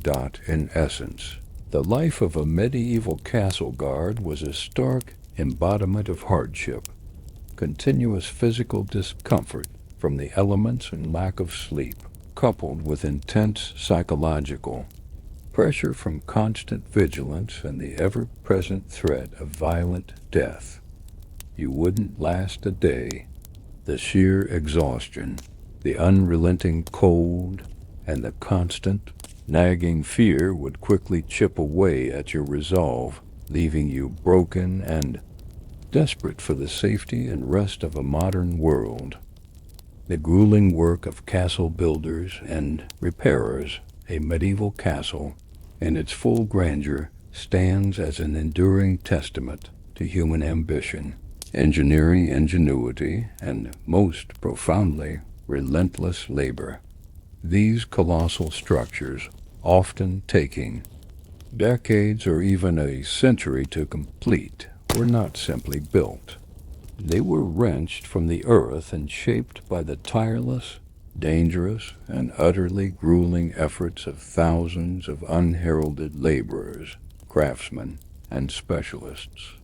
The work of castle builders and repairers was a perpetual cycle of back-breaking physical exertion, constant peril, and meticulous, painstaking craftsmanship, a reality that would quickly break anyone accustomed to modern construction methods and safety standards.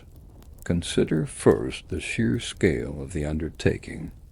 A castle, even a modest one, required an incomprehensible quantity of raw materials. Immense blocks of stone, vast amounts of timber for scaffolding, roofs and interior structures, sand, lime for mortar, and tons of iron for fittings and tools.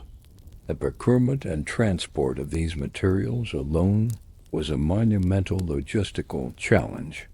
Stone, often quarried miles away, had to be painstakingly cut by hand, then hauled by ox cart, sled, or even floated along rivers to the construction site.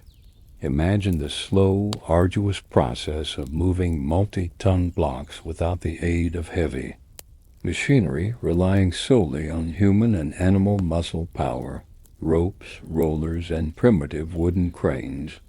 Every single stone in those towering walls represents untold hours of sweat and strain. The labor force was immense and hierarchical. At the top were the master masons, skilled architects, and engineers who designed the castle and oversaw its construction. Beneath them were skilled stone cutters, hewers, who shaped the rough quarry stone into precise blocks, lintels, and arches using chisels and mallets. Then came the layers, masons, who carefully positioned and mortared these stones into place. Carpenters shaped timber, blacksmiths forged tools and fittings, and a multitude of specialized craftsmen added their expertise. But the vast majority of the workforce were unskilled laborers, peasants, serfs, or hired hands who performed the most physically demanding and dangerous tasks. The physical toll on these workers was staggering. Quarrying, extracting stone involved hammering wedges into rock faces, prying away massive chunks, and then breaking them down into manageable sizes, all while exposed to the elements and the constant risk of rockfalls. Hauling and lifting, the movement of materials was a non-stop, full-body workout. Stones, timber, beams, barrels of mortar. Everything was lifted, dragged, or winched using primitive levers, ramps, and capstans. The strains on the human body were immense, leading to chronic back injuries, crushed limbs, and premature aging. Working at height. As walls rose, laborers worked on precarious scaffolding constructed from timber poles lashed together with ropes. There were no safety harnesses, no hard hats, no OSHA regulations. A slip, a loose plank, or a rotten rope meant a deadly fall. The higher the walls, the greater the risk, and countless lives were undoubtedly lost in the construction of these imposing structures.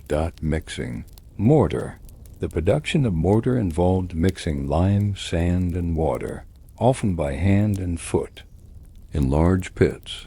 The lime itself was caustic, irritating skin and lungs. The conditions on site were harsh. Construction was often seasonal, dictated by weather, but even in good weather, it was dirty, dusty, and noisy. Camps would spring up around the building site, temporary villages housing the workers. Sanitation would be rudimentary, and disease could spread rapidly through the dense population.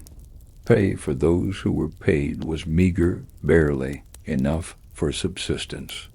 For many, it was a form of feudal obligation. The time frame for castle construction was extraordinary by modern standards. A large castle could take decades, spanning generations. This meant that the builders were engaged in a continuous, multi-generational project, adapting plans as construction progressed, often dealing with the challenges of war, plague, or changes in leadership. The medieval building site was not a place of rapid, mechanized progress, but of slow, methodical, and immensely difficult human effort. Beyond initial construction, maintenance and repair were constant needs. Castles were perpetually battling the elements. Rain, wind, frost, and the sheer passage of time took their toll. Walls cracked, roofs leaked, timber rotted, and the constant friction of daily life caused wear and tear. A dedicated team of repairers, often masons and carpenters, would be permanently employed, patching, replacing, and shoring up the castle's defenses and living spaces. This was also vital after any siege or attack, where extensive repairs would be needed under urgent conditions. Their work ensured the castle remained a viable fortress and a habitable residence. In essence, the medieval castle, far from being a static monument, was a living, breathing entity forged and maintained by the unyielding toil of its builders and repairers. Their lives were a testament to physical endurance, facing incredible dangers, primitive technology, and relentless deadlines, all without the safety nets or efficiencies of the modern world. To spend a day working alongside them would be to confront an overwhelming cascade of physical pain, environmental hazards, and relentless grinding labor, quickly breaking the spirit and body of anyone accustomed to the safety and comfort of contemporary construction sites. You wouldn't last a day? The sheer scale of the manual labor and the ever-present danger would send you fleeing. How medieval kitchens handled winter and spoilage. The medieval castle kitchen, already a chaotic and challenging environment, faced its most formidable adversary, not in a besieging army, but in the relentless progression of the seasons, particularly the onset of winter. In an era utterly devoid of refrigeration, freezers, or modern canning techniques, the challenge of food preservation was paramount, a matter of life and death that dictated what was eaten, how it was stored, and the very rhythm of castle life. Understanding how medieval kitchens combated spoilage and ensured sustenance through the lean months is to appreciate a forgotten art of survival and a constant, low-level battle against hunger and disease. The arrival of autumn brought with it a frantic, coordinated effort of harvest and preservation. This was the season of abundance, when fields yielded their grains, gardens gave up their last vegetables, and forests provided their bounty. The castle kitchen staff, along with much of the castle's labor force, would shift their focus almost entirely to preparing and storing food for the long, barren winter. Meat preservation was perhaps the most crucial task. Live animals, cattle, pigs, sheep, and fowl would be slaughtered in the autumn.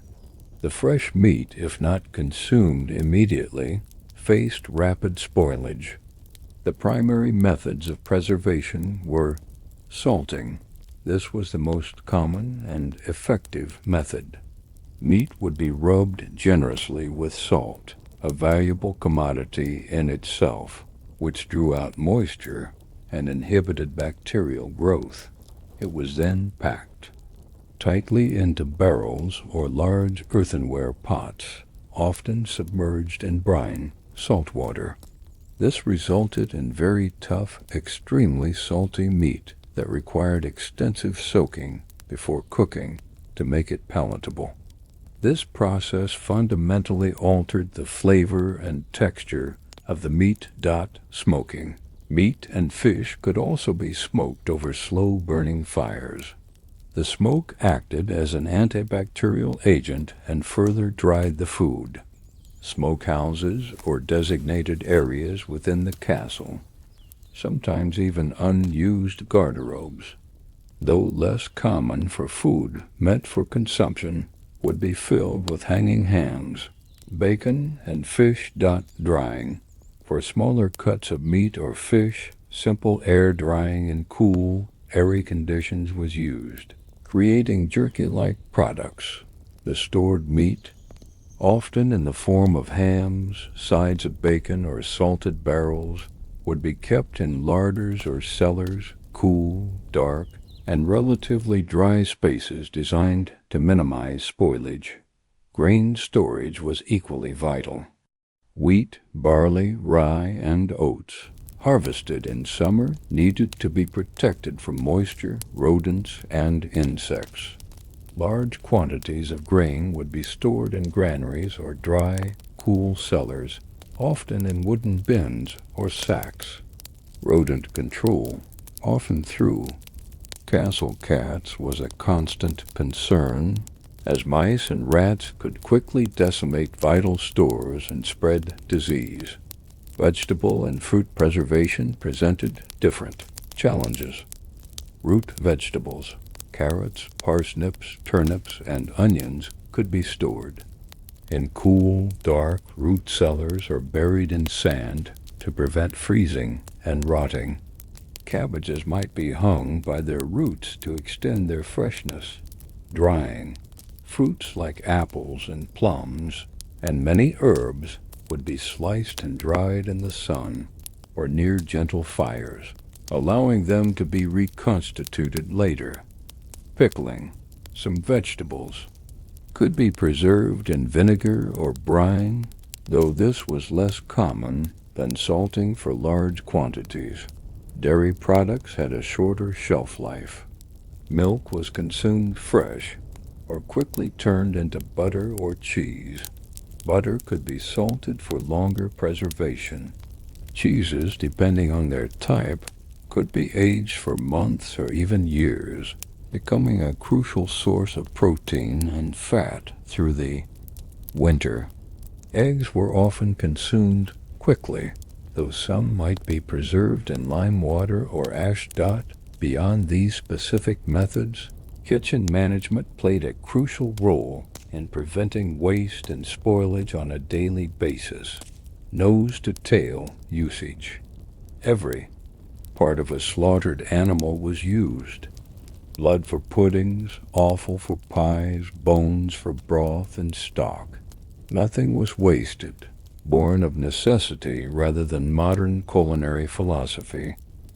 Immediate consumption. Perishable items, especially fresh meat and milk, were consumed immediately or within a day or two of processing.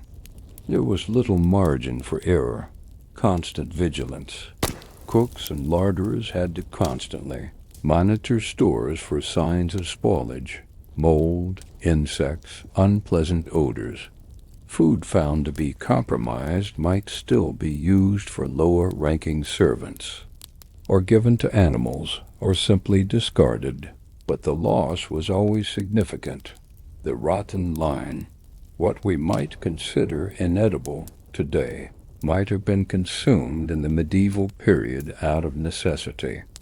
Subtle signs of spoilage were often masked with strong spices, herbs, or through extensive cooking in stews and pottages, rather than discarded entirely.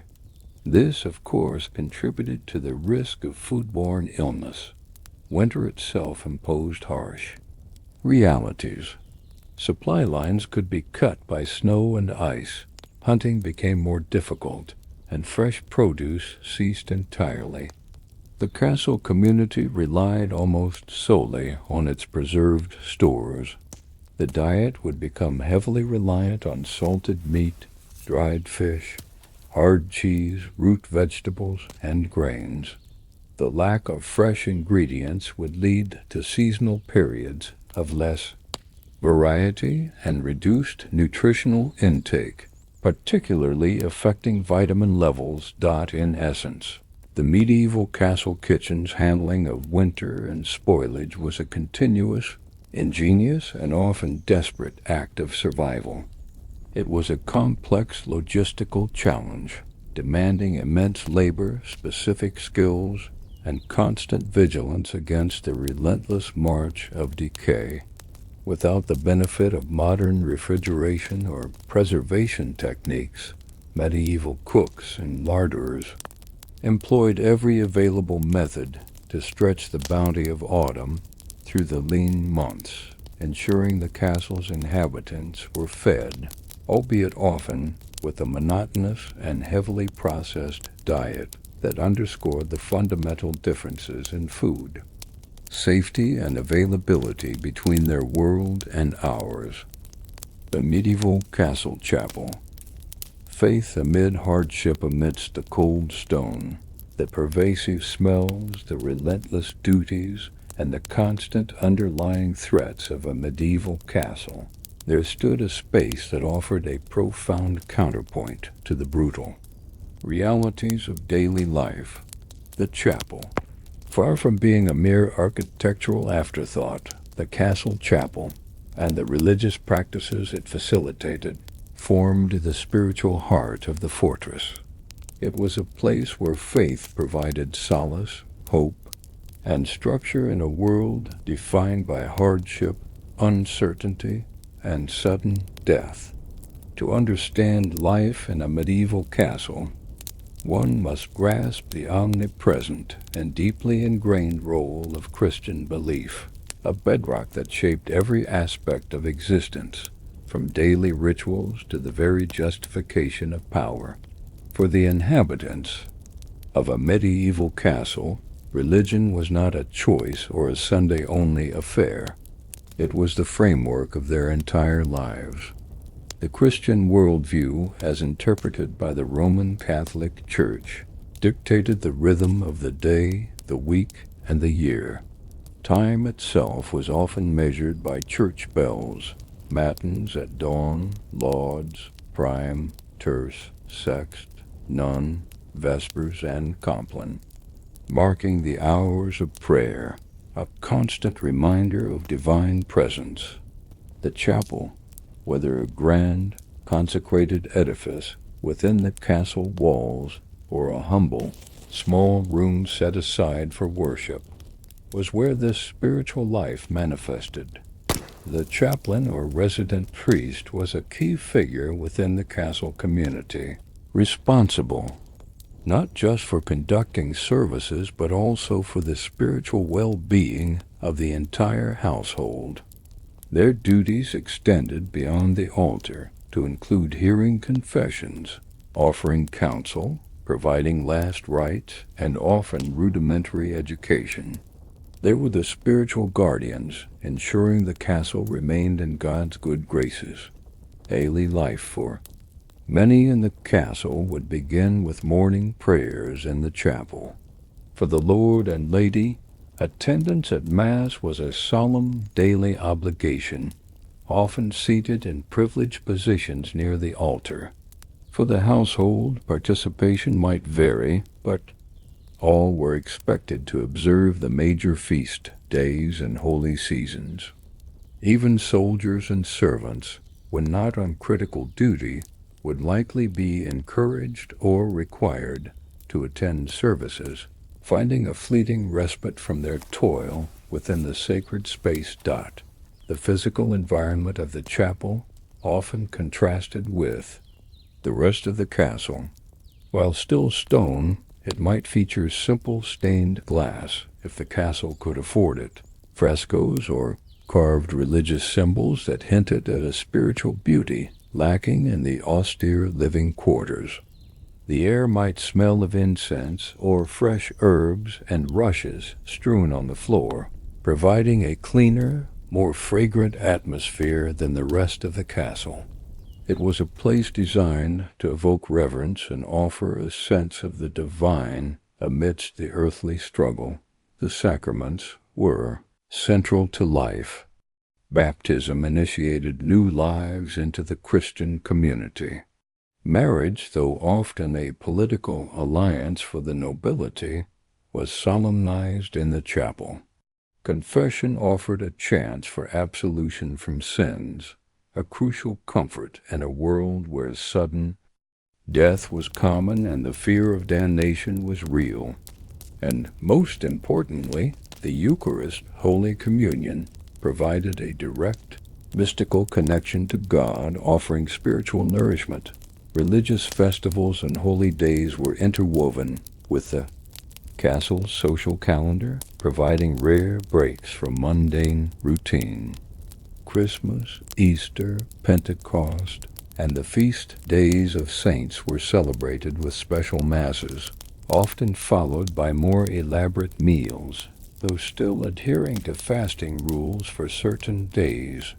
These were not just spiritual events, but also social gatherings that fostered community and provided a sense of shared experience.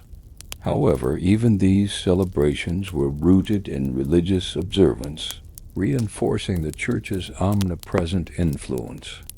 Death was a constant companion in medieval life. Whether from illness, childbirth, accident, or warfare, the castle chapel was often the site of burials for the lord and his family, their tombs becoming a permanent part of the sacred space. Funerals and memorial services were vital, offering a communal expression of grief and a plea for the souls of the departed. The promise of an afterlife, free from earthly suffering, was a powerful motivator and a source of profound comfort in a precarious world. Beyond formal services, the chapel served as a place of solace and private reflection. In a world without individual privacy, the chapel offered a unique sanctuary. Here a lord troubled by political intrigue, a knight facing battle, a servant burdened by endless chores, or a lady fearing childbirth could come to pray, to seek divine intervention, or simply to find a moment of quiet contemplation and emotional release. The chapel was a refuge from the castle's noise, its demands and its harsh realities, a place where individuals could connect with something larger than themselves. Furthermore, religious belief permeated the very justification of power. The Lord's authority was often seen as divinely sanctioned, a God-given right to rule and protect. Knights were expected to be pious, their martial skills serving God and Christendom. Oaths sworn on holy relics or in the chapel were considered inviolable, binding individuals to loyalty and service. The chapel thus reinforced the social order and the moral code by which the castle society operated. In conclusion, the medieval castle chapel was far more than just a building. It was the beating heart of the castle's spiritual life, a constant source of solace, structure, and moral guidance in an otherwise brutal and uncertain world. For the inhabitants, faith was not an abstract concept, but a living, breathing reality that shaped their days, their values, and their hopes for the afterlife. To experience a day in a medieval castle without the constant spiritual anchor of its chapel would be to miss a fundamental aspect of their endurance, and to confront the hardships without their profoundest source of strength. The role of the castle blacksmith beyond the gleaming armor of knights and the clanging of swords in battle. There stood a figure whose ceaseless labor was utterly indispensable to the very functioning and defense of a medieval castle, the blacksmith. Far from the picturesque artisan of modern crafts, the castle blacksmith was a gritty, sweat-soaked, and perpetually busy craftsman, a master of fire and metal, whose daily life was defined by intense heat, deafening noise, and the constant pressure to churn out everything, from intricate weaponry to mundane yet vital domestic tools. To spend a day in a medieval blacksmith's forge would be an experience of relentless toil, physical strain, and sensory overload that few today could endure. Forge itself was the heart of the blacksmith's world. Unlike a modern, well-ventilated workshop, the medieval forge was typically a smoky, dimly lit space, often a separate building or a specific area within the castle grounds to mitigate fire risk. At its core was the hearth, a brick or stone basin, where charcoal or coal burned fiercely, fanned to white-hot intensity by a large bellows, often operated by an apprentice or even the blacksmith's foot. The heat emanating from this hearth was immense, making the surrounding air sweltering, even in winter. Dust from the fuel, sparks from the metal, and the pervasive smell of burning coal and hot iron would fill the air, coating everything and everyone in a fine, dark grime. The tools of the trade were simple yet powerful. A heavy anvil as the primary workbench, various hammers of different weights and sizes, tongs to manipulate hot metal, chisels, punches, and files. But it was the skill and endurance of the blacksmith that truly brought these tools to life. This was not a job for the faint of heart or the physically weak. A blacksmith's day began early and ended late, dictated by the needs of the castle. Their duties were incredibly diverse, falling into several critical categories. Weaponry. This was often the most prestigious and demanding aspect of their work. Knights, men-at-arms, and the castle garrison relied on the blacksmith for their very lives. Swords needed to be forged, sharpened, and repaired. Daggers, spearheads, arrowheads, and crossbow bolts had to be continuously produced, especially in times of conflict or during hunting seasons.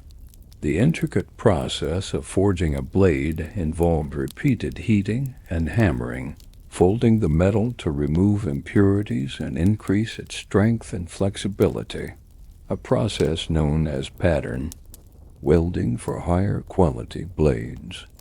This required immense strength, precision, and an understanding of the metal's properties.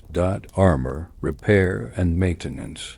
While full-plate armor was usually crafted by specialist armorsmiths in larger towns, the castle blacksmith was responsible for the constant repair and maintenance of existing armor.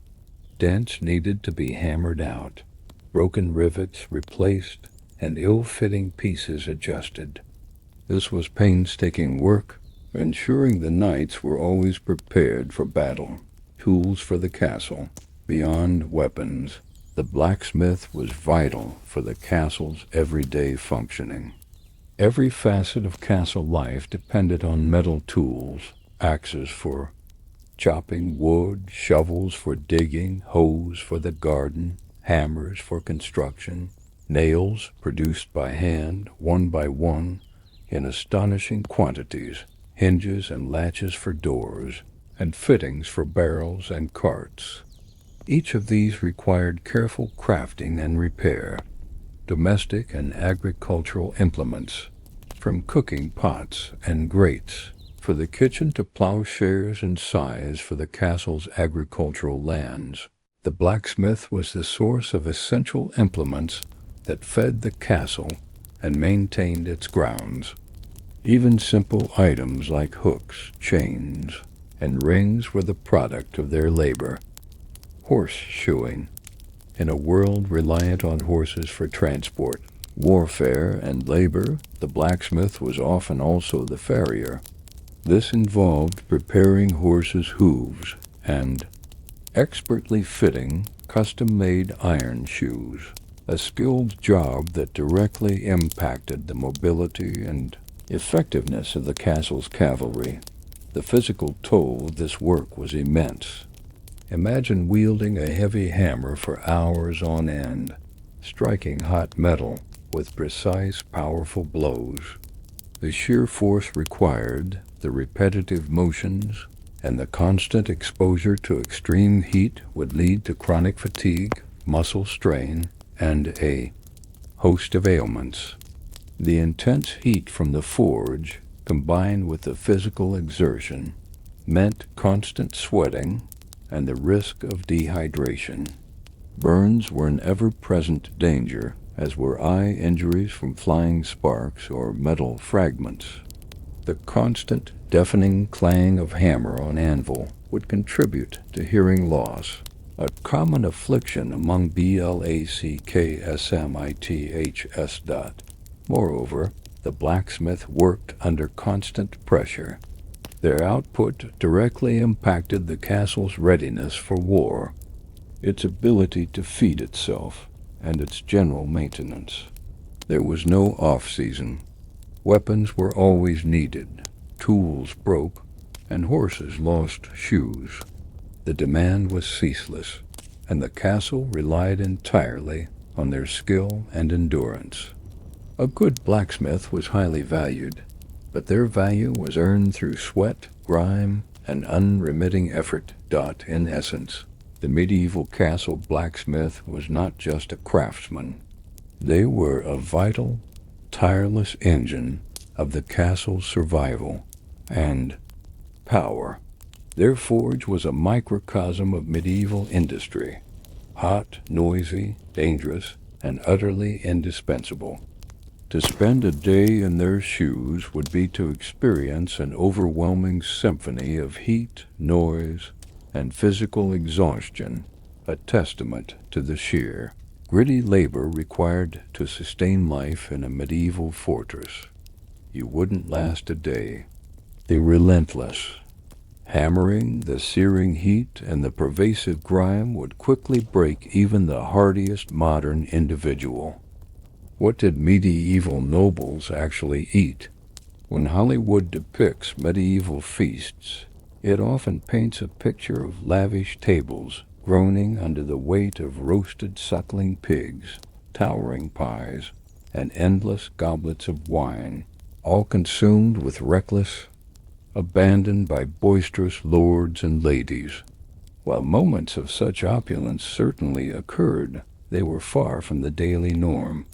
The reality of a medieval noble's diet was a complex interplay of status, seasonal availability, preservation techniques, and religious observance, leading to a culinary experience that, while more abundant than that of a peasant, was still largely monotonous, often overprocessed, and prone to the whims of harvest and hunt. A modern palate accustomed to global cuisine and year-round fresh produce would find it surprisingly restrictive, heavy, and at times unsettling. For the medieval, noble meat was king, a clear symbol of wealth and status. The amount and type of meat consumed directly correlated with one's position in society. While peasants might dream of a scrawny chicken, the noble household would regularly consume a wide variety of meats: beef, pork, mutton, venison, deer, wild boar, rabbits, and a vast array of fowl, including swans, peacocks, herons, cranes, geese, ducks, and various game birds. These meats would be roasted on spits over open fires, boiled into stews, or baked into enormous pies. Fish, particularly freshwater varieties, was also common, especially on fast days mandated by the church. More on this later. However, the methods of preparation were often simple, focused on preservation rather than nuanced flavor profiles, and seasoning, while present, was largely limited by what was available through trade, the staple carbohydrate for nobility, as for all classes, was bread. However, unlike the coarse, dark, and often gritty bread of the peasantry, nobles consumed finer, whiter bread made from sifted wheat flour. This manchet bread was a symbol of their elevated status, as the processing of flour was laborious and expensive. Beyond bread, pottage, a thick, hearty stew of vegetables, grains, and meat or fish was a daily fixture, served to all members of the household, though the noble version would contain more meat and finer ingredients. Vegetables and fruits played a crucial but seasonal role. Unlike today's supermarkets offering produce from around the globe, medieval nobility ate what was locally grown and in season. Cabbages, onions, leeks, turnips, parsnips, and peas were common. Apples, pears, plums, and berries were enjoyed when ripe. However, outside of their harvest seasons, fresh produce was scarce. Preservation methods included drying, pickling, and salting, but these altered flavor and texture significantly. This seasonal dependency meant that winter diets, even for nobles, were far less varied, relying heavily on preserved meats, dried grains, and root vegetables that could be stored. Nutritional deficiencies, particularly those related to fresh vitamin C, scurvy, were a constant threat even for the well-fed. Dairy products were also integral. Milk, butter, and cheese, often hard and aged for preservation, were consumed regularly. Eggs were a common and versatile protein source, particularly when fresh meat was scarce or on fast days. Spices, imported from the East, were a luxury item and a clear indicator of wealth. Pepper, cloves, nutmeg, cinnamon, and ginger were highly prized not just for flavor, but for their perceived medicinal properties and for masking the taste of meat that might be slightly past its prime, though this was more a secondary benefit than a primary intent, as medieval palates were accustomed to such nuances. The use of these exotic spices in lavish quantities was a display of status. Drink was as important as food. Water, often unpurified and prone to contamination, was rarely consumed on its own. Instead, nobles drank ale and wine. Ale, a fermented grain beverage, was brewed daily and consumed by all members of the household, including children, albeit weaker versions. Wine, especially from France or the Rhineland, was the drink of choice for the nobility, with its quality and origin again reflecting status. Feasts would feature abundant quantities of fine wines. Feasting was when the noble diet truly diverged from the everyday. These were not just meals, but elaborate social and political events. A feast could involve dozens of dishes served in multiple courses, showcasing exotic ingredients, intricate presentations, and culinary artistry. Peacocks might be refeathered after roasting, pies might contain live birds, and elaborate sugar sculptures, satelts, would adorn the table. These were displays of wealth and power, meant to impress guests and solidify social standing, but they were by no means a daily occurrence. Even during feasts, the focus was often on quantity and rich, heavy dishes rather than light, nuanced flavors. Religious observance significantly impacted the noble diet. The medieval Catholic Church imposed strict fast days, particularly during Lent, Advent, and every Friday and Saturday, amounting to nearly half the year. On these days, the consumption of meat from four-legged animals and fowl was forbidden. Instead, fish, fresh and salted, eggs, dairy products, and vegetables became the primary sources of sustenance. This added another layer of dietary restriction and forced innovation in the kitchen. Despite the noble's otherwise privileged position, in essence, a medieval noble's diet, while superior to that of a commoner, was still largely heavy, seasonal, and often lacked the fresh variety we expect today. It was a diet defined by abundance of certain items, especially meat, the status conferred by exotic spices and fine bread, and the constant challenges of preservation and religious observance. A modern palate, accustomed to light, fresh, and globally sourced ingredients, would find it surprisingly limited, overwhelming in its richness, and perhaps, despite the quantity, unsatisfying in its lack of diversity. The chilling reality of castle dungeons. The word dungeon instantly conjures images of dark, damp, and cold subterranean cells, a place of despair and torment. For once, the popular imagination is not far off. Medieval castle dungeons were not merely holding cells. They were instruments of control, fear, and often slow, agonizing punishment. Life within their stone embrace was a chilling testament to the era's brutality, designed to break the spirit as much as the body. To spend even a short time in such a place would be to confront a level of sensory deprivation, physical discomfort, and psychological terror that is almost unimaginable to the modern mind.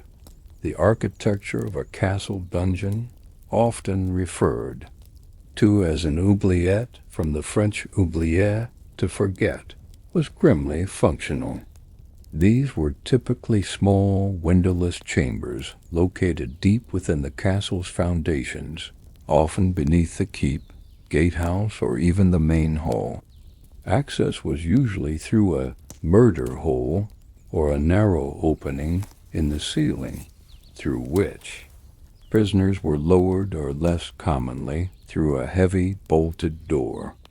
Once inside, escape was virtually impossible.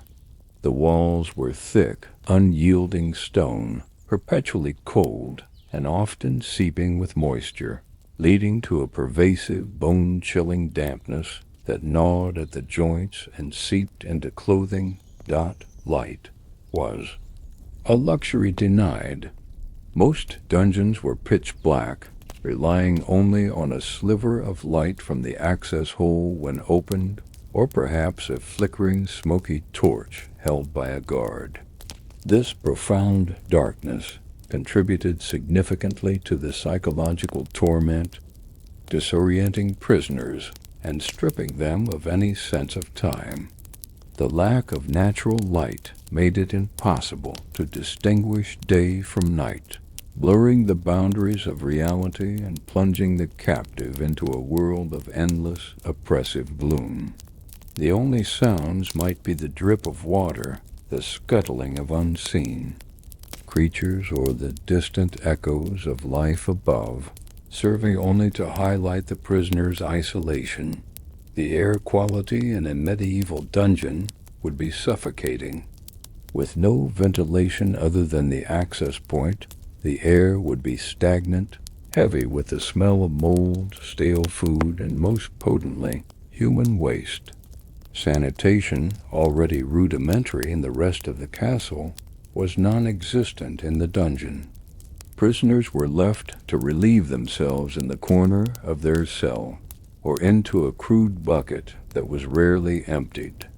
This created a putrid, sickening atmosphere, attracting swarms of flies and making every breath a noxious experience. The combination of dampness and poor ventilation also made the dungeon a fertile breeding ground for mildew and disease, ensuring that sickness was a constant companion to the captive. Physical conditions within the dungeon were designed for maximum discomfort and degradation. Beds were non-existent. Prisoners slept directly on the cold, hard stone floor, often without even straw for bedding, or perhaps a meager, lice-infested handful. The constant dampness would quickly lead to chills, rheumatism, and a pervasive ache in the bones.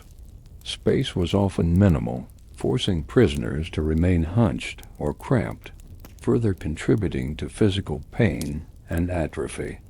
Restraints such as chains, manacles, or leg irons were common, limiting movement and adding to the agony. These restraints could be fixed to the wall or floor, forcing the prisoner into awkward, painful positions for extended periods. The diet of a dungeon prisoner was meager and designed for bare subsistence, not sustenance.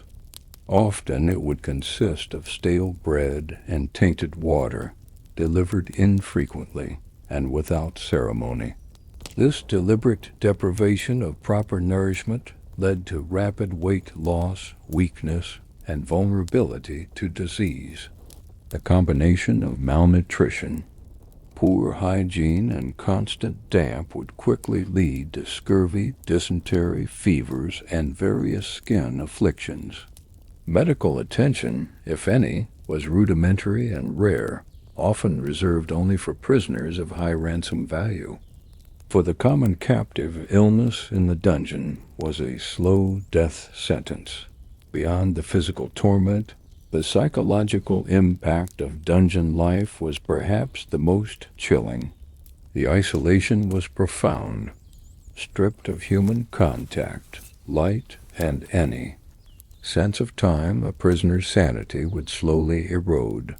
The constant darkness fostered hallucinations and paranoia. The sheer boredom and monotony could drive a person mad. the knowledge of their complete powerlessness, entirely at the mercy of their captors, would be a crushing burden.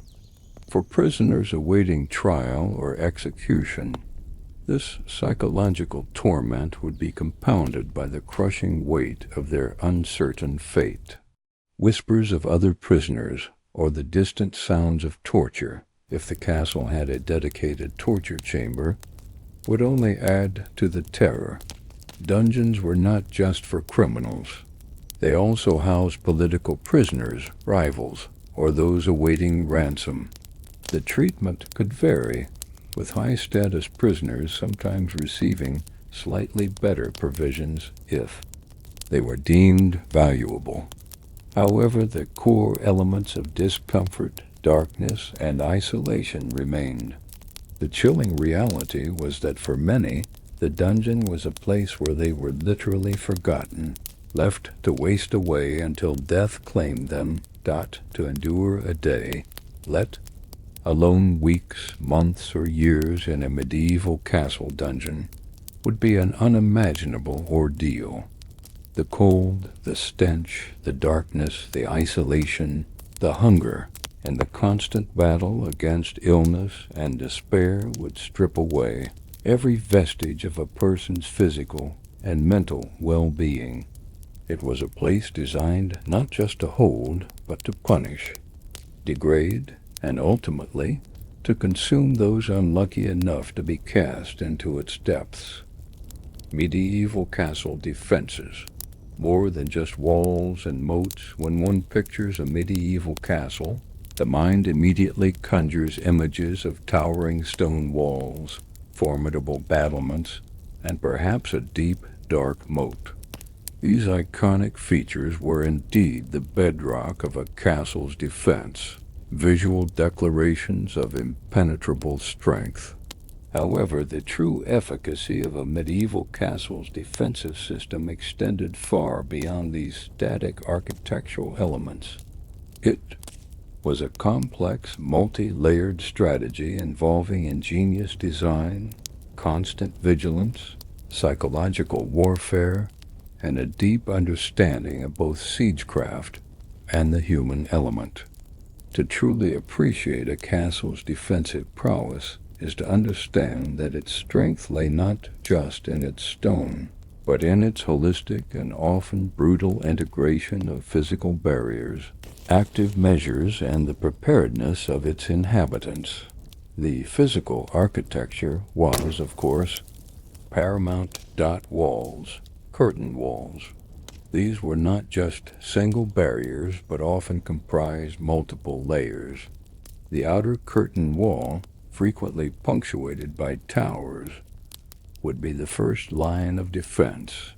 Its sheer height and thickness, often 1020 feet thick at the base, made it incredibly difficult to breach with early siege engines. The battlements or crenellations provided cover for defenders, allowing them to fire arrows or drop projectiles on attackers while remaining relatively protected. Towers, strategically placed at corners and along the curtain walls. Towers provided flanking fire, meaning defenders could shoot arrows at attackers assaulting the wall from multiple angles, preventing them from finding safe spots. Larger gatehouse towers were often the most heavily fortified points. Moats. A wet moat filled with water served multiple purposes.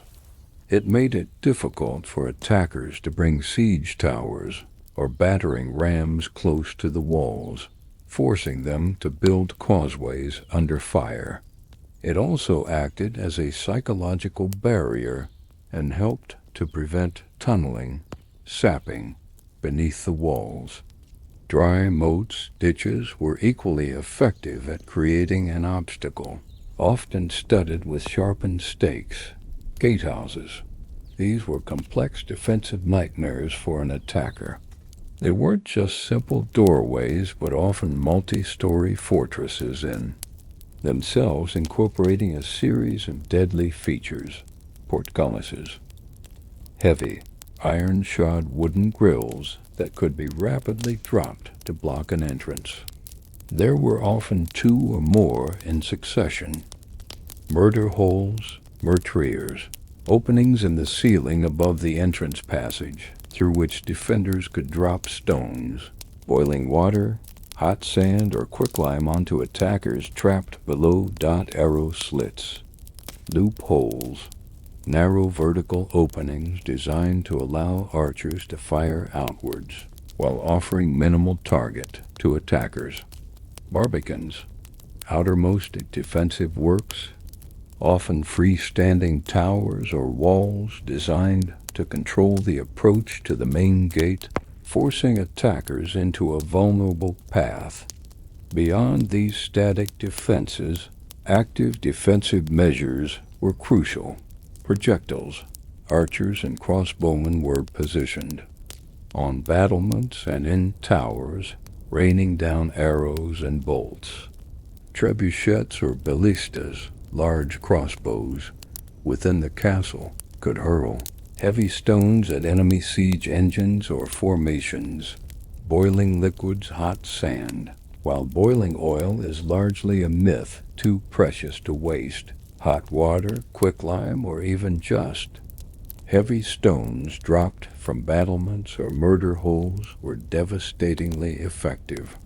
Hot sand poured down on attackers could scald and blind them through gaps in their armored counter-sapping. Defenders were acutely aware of the threat of tunneling. Listeners would be stationed in underground passages or tunnels to detect enemy. Sappers and counter-mines would be dug to intercept and collapse enemy tunnels, manning the walls. A castle's defense was only as good as its garrison. Knights, men-at-arms, and even trained commoners would be constantly drilled in defensive tactics, their positions assigned, and their readiness maintained. Psychological warfare also played a significant, if less tangible, role.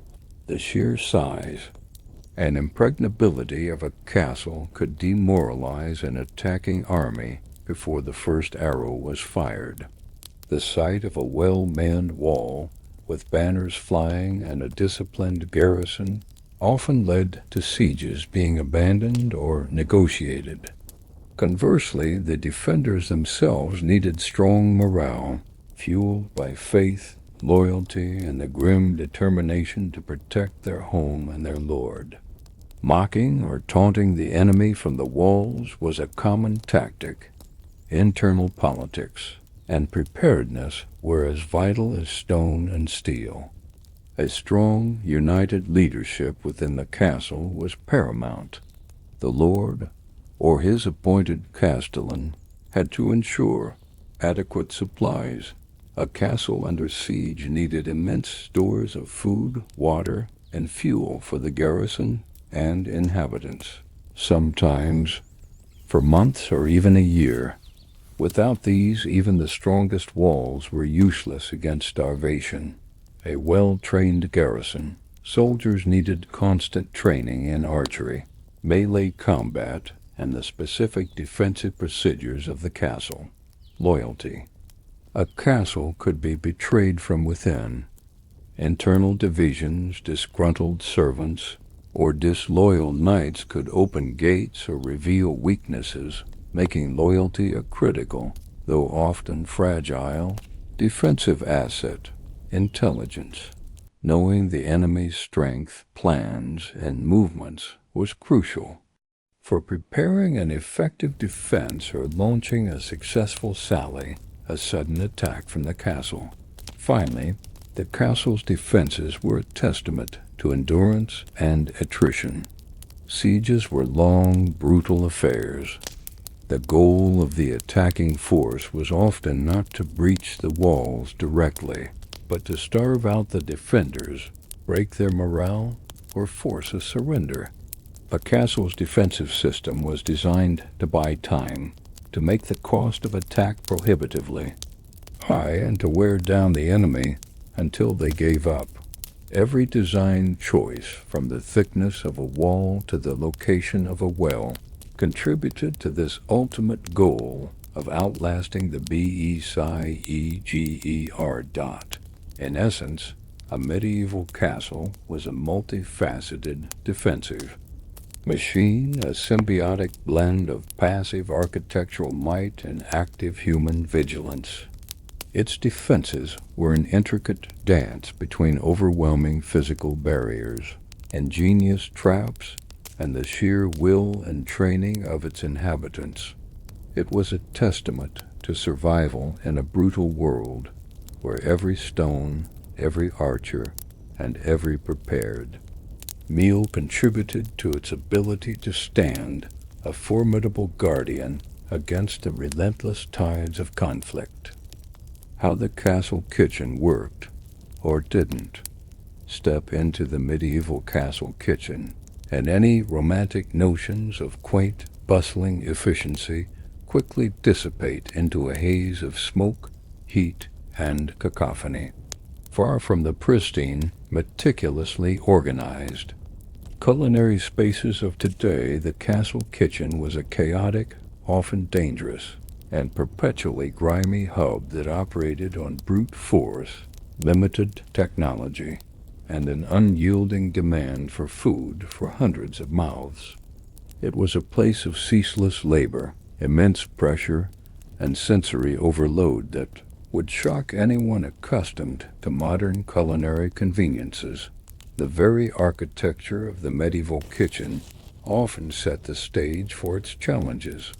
Unlike modern kitchens, it was frequently a standalone building or a wing slightly separate from the main living quarters.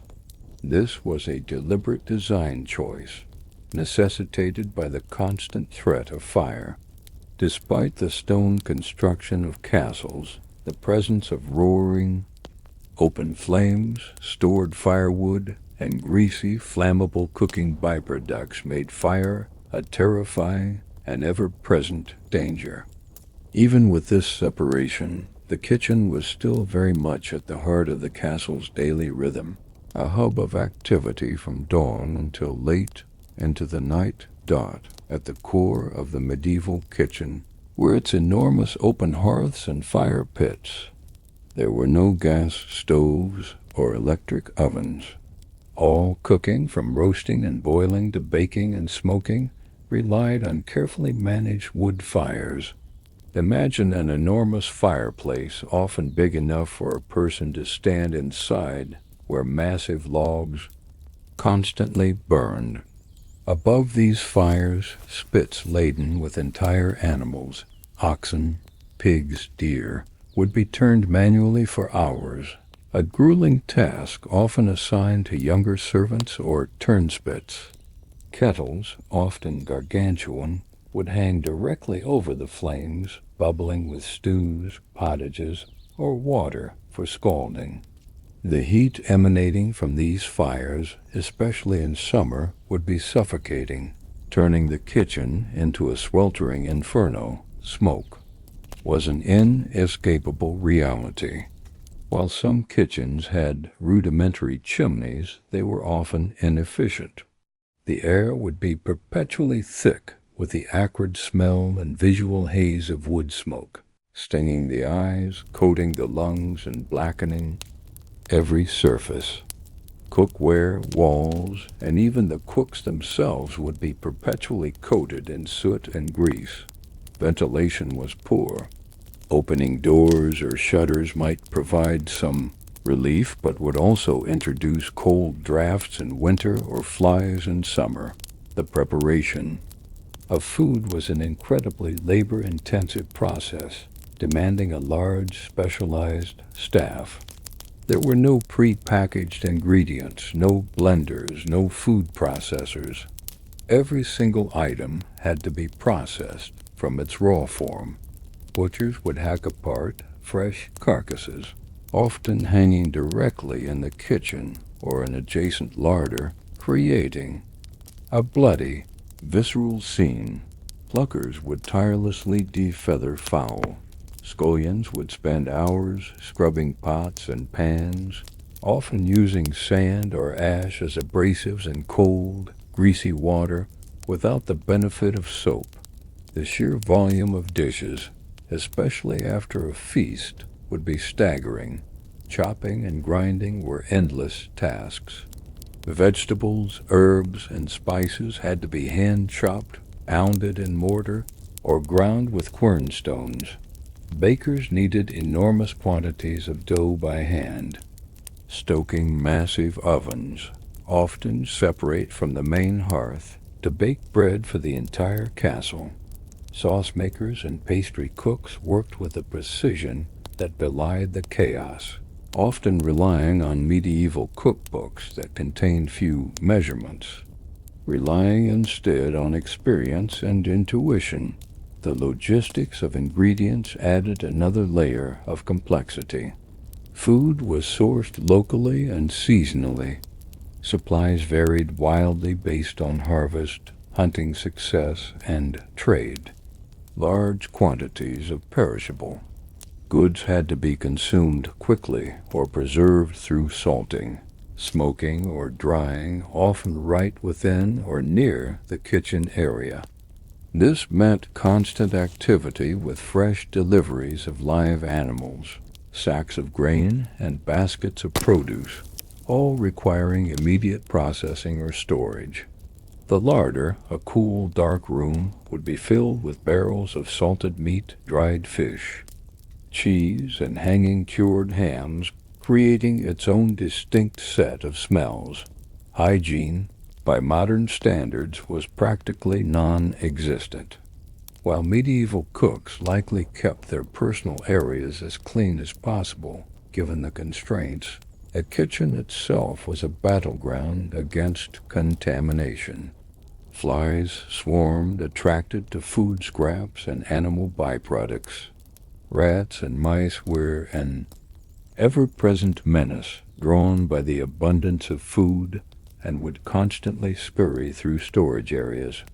Without refrigeration, meat and dairy products spoiled quickly, and distinguishing between fresh and slightly off food was a matter of skill and necessity, but certainly not foolproof.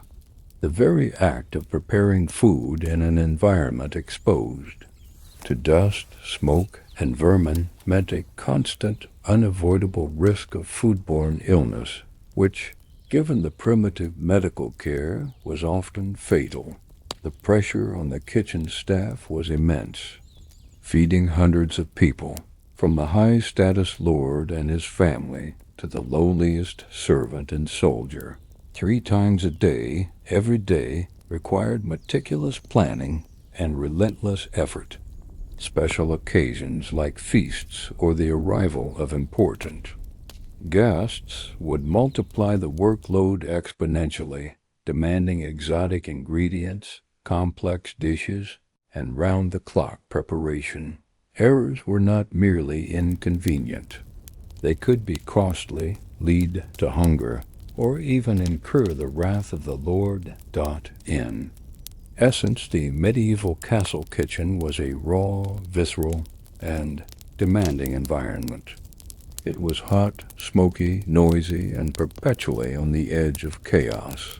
The sheer physical labor, the constant presence of fire and sharp implements, the unyielding demand for food, and the battle against spoilage and filth would make it an utterly overwhelming experience for anyone accustomed to the sterile, convenient, and controlled environments of modern kitchens. You wouldn't last a day.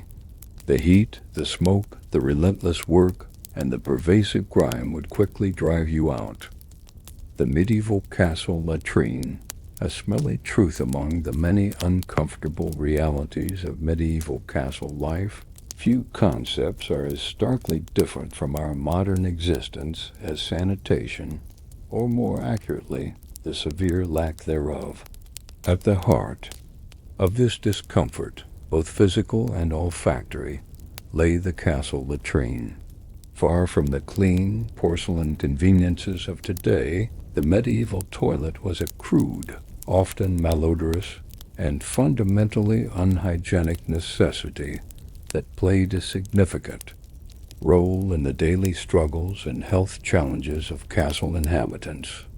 Understanding the medieval latrine is to truly grasp one of the most pervasive, invisible hardships of living within those grand stone walls. The most common form of a medieval castle toilet was the garderobe, sometimes spelled guardrobe or guardrobe. But the name itself offers a peculiar insight, deriving from French words meaning to guard the robes. This suggests that a secondary, perhaps even primary, function was to act as a rudimentary closet where the ammonia fumes from the human waste below were thought to repel fleas and other vermin from clothing hung there. This dual purpose immediately hints at the medieval mind's practical, if unappetizing, approach to waste management. Architecturally, a garderobe was a simple affair, a small, often unlit or dimly lit chamber built into the thickness of a castle wall. Inside, a stone bench with a keyhole-shaped opening was the seat. Below this opening, a vertical shaft or chute descended through the wall, designed to carry human waste away. Where did it go?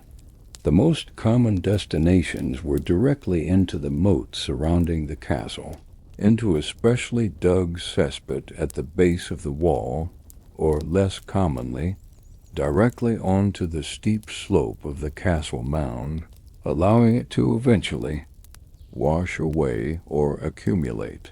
The immediate, inescapable problem with this design was smell.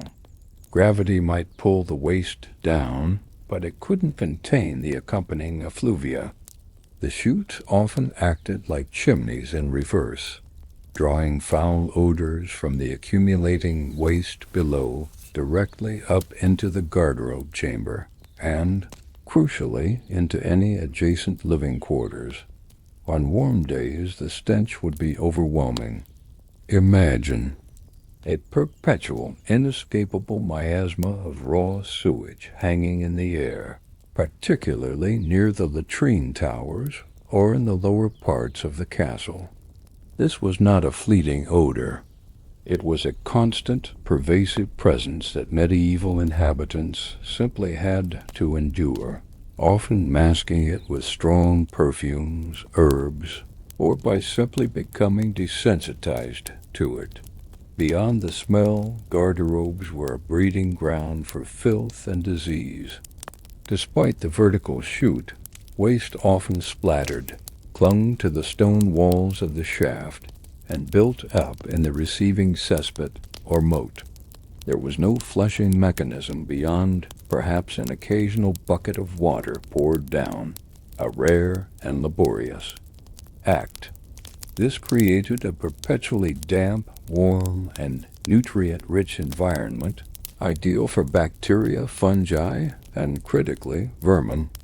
Flies, drawn to the waste, would swarm, carrying pathogens from the cesspit directly into the castle's kitchens and living areas. Rats, attracted to the refuse, would infest the lower parts of the castle, acting as vectors for diseases like the bubonic plague. The very act of using a garderobe thus carried a significant risk of exposure to pathogens that could cause dysentery, typhus, and a host of other debilitating and often fatal illnesses. Cleaning a garderobe was an unenviable task, often falling to the lowest-ranking servants. It involved periodically emptying the cesspits, a truly disgusting and dangerous job. Imagine descending into a dark, reeking pit, shovel in hand, to remove years of accumulated human waste. This night soil might then be used as fertilizer, adding another layer to the medieval world's recycling of human waste, but also contributing to the spread of disease through agricultural products. The stone chutes themselves were rarely, if ever, properly cleaned or disinfected, remaining perpetually coated in a layer of grime and bacteria. The lack of privacy associated with garderobes also contrasts sharply with modern expectations. While a garderobe offered more privacy than simply relieving oneself outside, it was often a communal experience in a broader sense. In larger castles, multiple garderobes might be located close together along a wall, or a single garderobe might serve many people, leading to queuing. There was no concept of individual, sealed-off bathroom stalls. Furthermore, the small, enclosed nature of the chamber, combined with the draftiness from the open chute, made them unpleasant in cold weather and potentially alarming in the dark.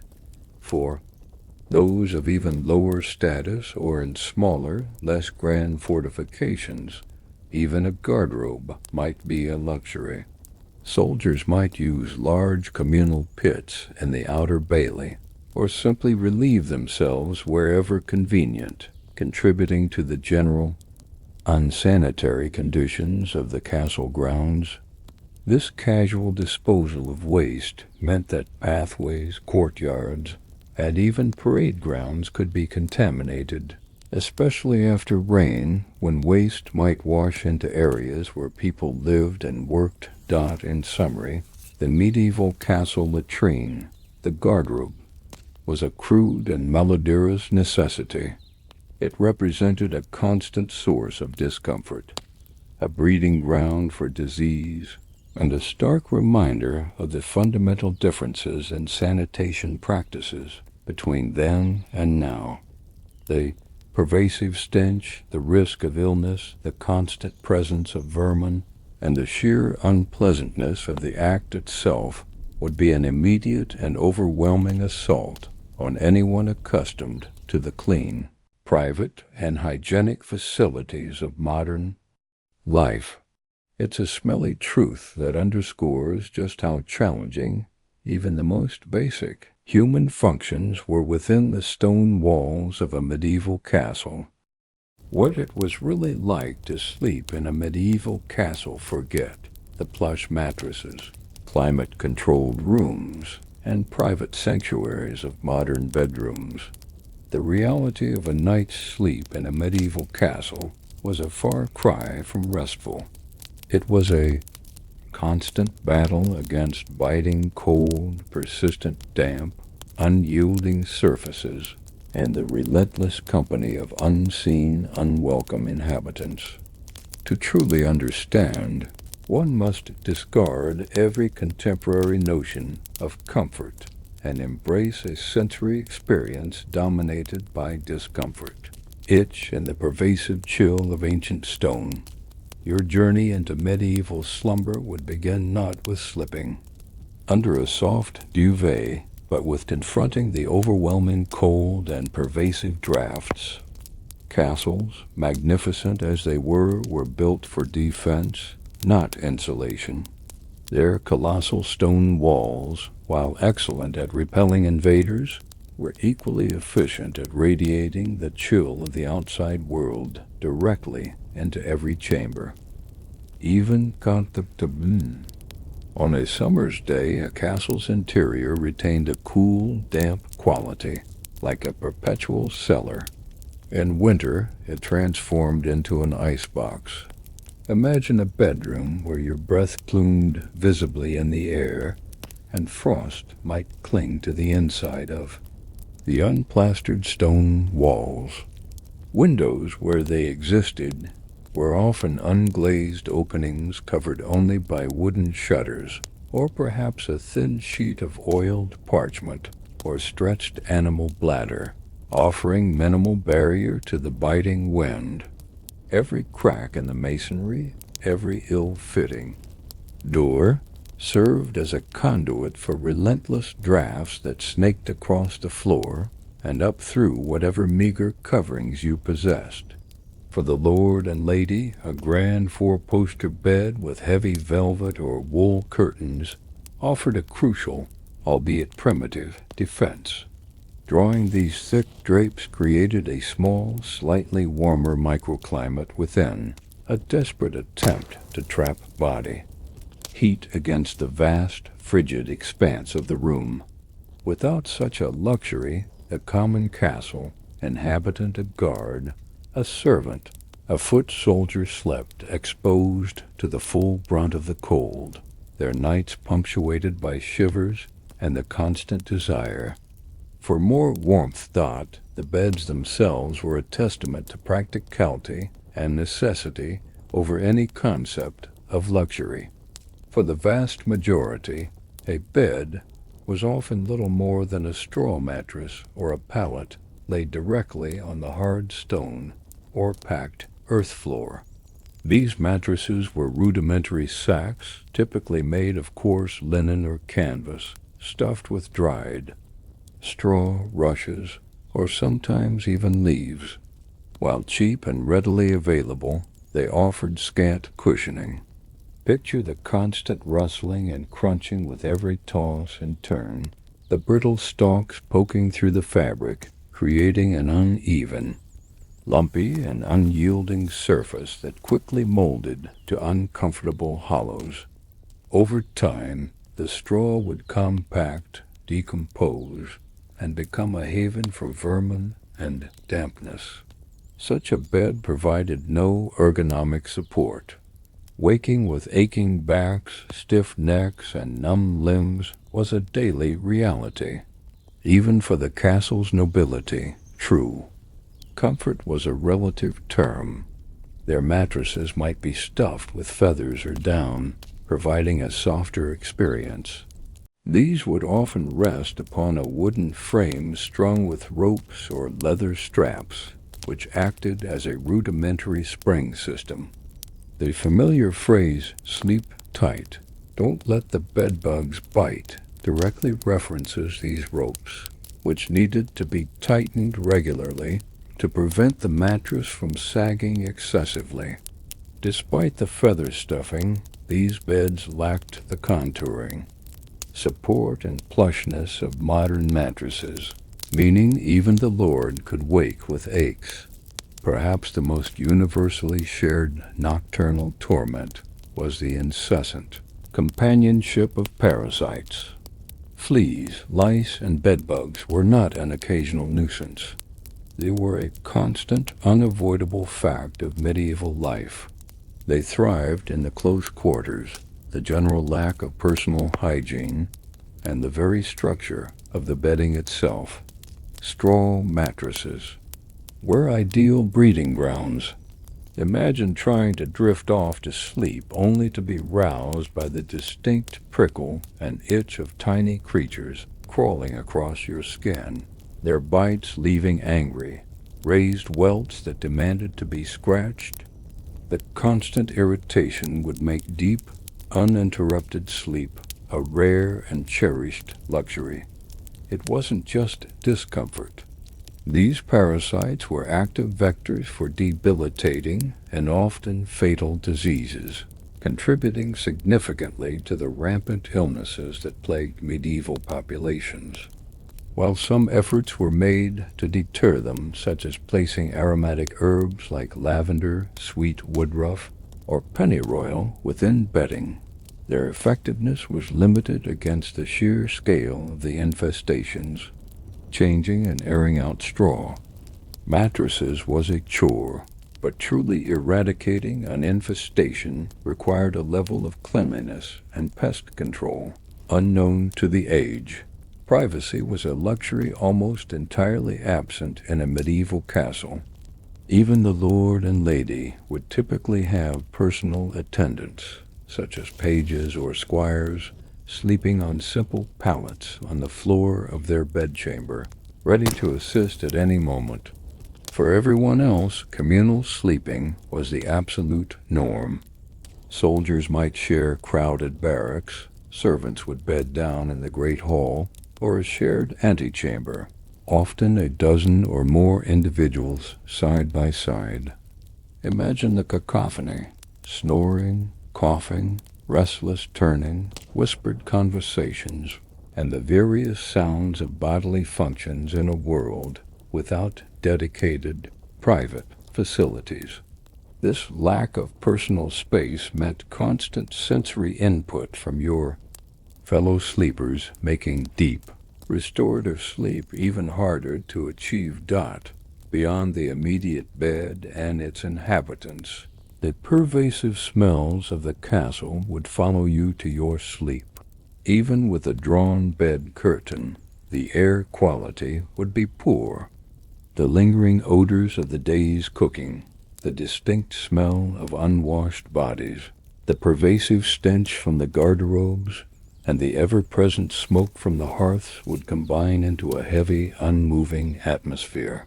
Fires, while providing some warmth, also filled the rooms with soot and particulate matter, irritating eyes and lungs, and often leading to coughing fits. There was no concept of ventilation beyond opening a window, which would only exacerbate the cold and drafts.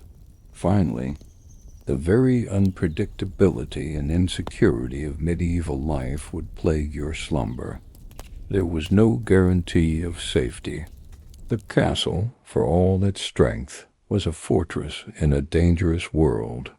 The distant sounds of a barking dog, the shuffling footsteps of a patrolling guard, the creaking of timbers in the night, or a sudden alarm bell could instantly jolt you from any fleeting peace.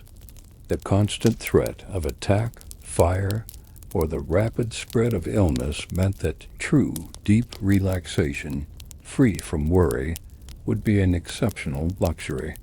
Your sleep would be shallow, punctuated by disturbances, and rarely truly restorative.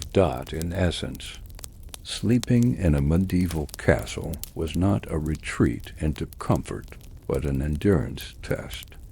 The unrelenting cold, the unyielding surfaces, the biting parasites, the lack of privacy, and the array of unpleasant smells would make every night a struggle. For anyone accustomed to the warmth, cleanliness, and security of a modern bedroom, a single night in a medieval castle would be an utterly miserable, unforgettable ordeal, rendering you exhausted and broken by the first faint light of dawn. The grueling daily chores of a castle servant, if the lord and lady of a medieval castle might have experienced a semblance of comfort, albeit still far removed from modern standards, the vast majority of a castle's inhabitants, the numerous servants, lived a life defined by relentless, back-breaking, and often thankless labor. Forget the romanticized image of cheerful, aproned maids or jovial, loyal butlers.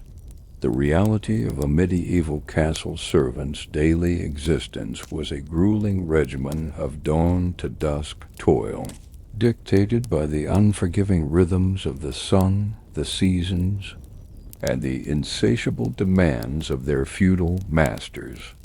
A single day in their shoes would quickly expose the sheer physical and mental exhaustion of their lives. Your day as a castle servant would begin long before dawn, roused by the first faint light or the insistent clang of a bell. There was no gentle alarm clock, no leisurely breakfast. Your sleep would have been on a lumpy straw pallet, likely shared with several others in a cramped, cold, and drafty communal sleeping area, perhaps the great hall, a rudimentary barracks, or a small, unheated antechamber. Your first task would not be to attend to your own comfort, but to the needs of the castle. One of the most fundamental and physically demanding chores was hauling water. Castles, for all their defensive might, rarely had sophisticated plumbing beyond simple drainage. Water for drinking, cooking, cleaning, and bathing, which was rare, had to be manually transported from the castle well, a nearby stream, or a cistern. Imagine carrying heavy wooden buckets, often weighing many pounds when full, up and down steep, uneven stone staircases, across muddy courtyards, and through dimly lit passages multiple times a day. This was a constant, repetitive task, regardless of weather or personal fatigue. In winter, wells might freeze, or paths become treacherous with ice, adding further peril to an already arduous chore. The sheer physical strain on your back, shoulders, and arms would be immense, a chronic ache that never fully dissipated. Equally relentless was the tending of fires. In a cold, damp stone castle, warmth was a constant battle, and fire was the primary weapon. This meant an endless supply of firewood and charcoal needed to be chopped, hauled, and meticulously maintained in dozens of hearths, from the great hall and kitchen to the lord's private chambers and the guardrooms. You would be responsible for lighting these fires in the morning, keeping them stoked throughout the day, and carefully banking them at night to preserve embers for the next day. This wasn't just physical labor. It involved the constant presence of smoke, ash, and the inherent danger of working with open flames in a structure built largely of flammable wood and straw within its stone shell. Your lungs would ache from the smoke, your clothes would be perpetually stained with soot, and the threat of burns would always loom. Cleaning in a medieval castle was a futile, never-ending battle against pervasive dirt, dust, and grime. There was no vacuum cleaner, no disinfectant spray, and certainly no concept of sterility. Floors, whether stone, wood, or packed earth, were swept with crude brooms, but the dust generated by daily life, the tracking in of mud, the shedding of straw from mattresses, and the constant presence of animals, dogs, cats, even livestock wandering through outer courtyards, meant that true cleanliness was impossible. Imagine scrubbing pots and pans in cold, often greasy water without soap as we know it, or trying to wipe down tables that quickly accumulated a film of soot and food residue. Latrine areas, despite being cleaned regularly, a truly unenviable task, would still reek and harbor filth. The servants responsible for managing waste would have faced the most stomach-churning tasks, dealing directly with human and animal excrement, a job that often led to illness. Beyond these core duties, a servant's day was filled with a multitude of specific tasks depending on their role: kitchen staff, scullions, turnspits, laundresses, etc., faced immense heat, smoke, and noise. They processed raw ingredients, turned spits over open fires for hours on end, washed endless amounts of dishes in cold water, and scrubbed surfaces, all while dealing with the constant threat of burns, cuts, and the pervasive smell of cooking, and often spoiling food. Chamberlains and personal attendants to the nobility had to manage wardrobes, which involved beating out dust and vermin from clothes, not washing, assist with dressing, run errands, and attend to every whim of their masters, often working long, unbroken hours with little rest. Their duties might include emptying chamber pots, a grim reality of even noble life, stables hands, dealt directly with horses, mucking out stalls, feeding, grooming, and preparing them for rides or battle. This was a messy, physically demanding, and often dangerous job, given the temperament of some animals. Brewers and bakers labored in hot, often claustrophobic conditions, managing fermenting vats and enormous ovens, ensuring a constant supply of ale, cider, and bread for the entire castle population. Laundry servants faced the grueling task of hand-washing heavy woolens and linens in cold water, often by a river or stream, then laying them out to dry, a process that could take days depending on the weather. This was physically taxing and often involved caustic lye solutions. Meals for servants were simple, often eaten quickly and standing, a brief respite before returning to duty. There was no concept of a work-life balance. Your life was your work, subservient to the castle and its inhabitants. Even your few hours of sleep could be interrupted by calls for assistance, a night alarm, or the needs of your master. There were no weekends, no holidays in the modern sense. Only the relentless cycle of daily chores. Moreover, the life of a servant was defined by lack of autonomy and social vulnerability.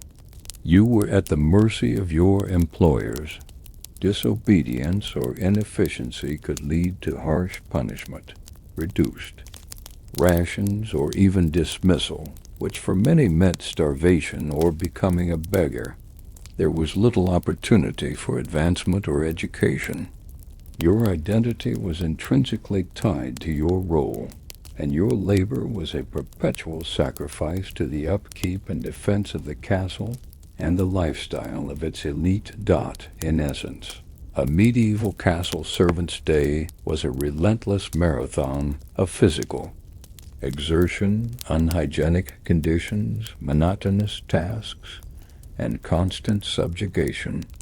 The sheer unending nature of the work, coupled with the primitive living conditions and the ever-present threat of illness or punishment, would quickly break anyone accustomed to the relative ease and freedom of modern life. You would not last a day. You would collapse from exhaustion, hunger, and sheer disbelief at the ceaseless, thankless grind.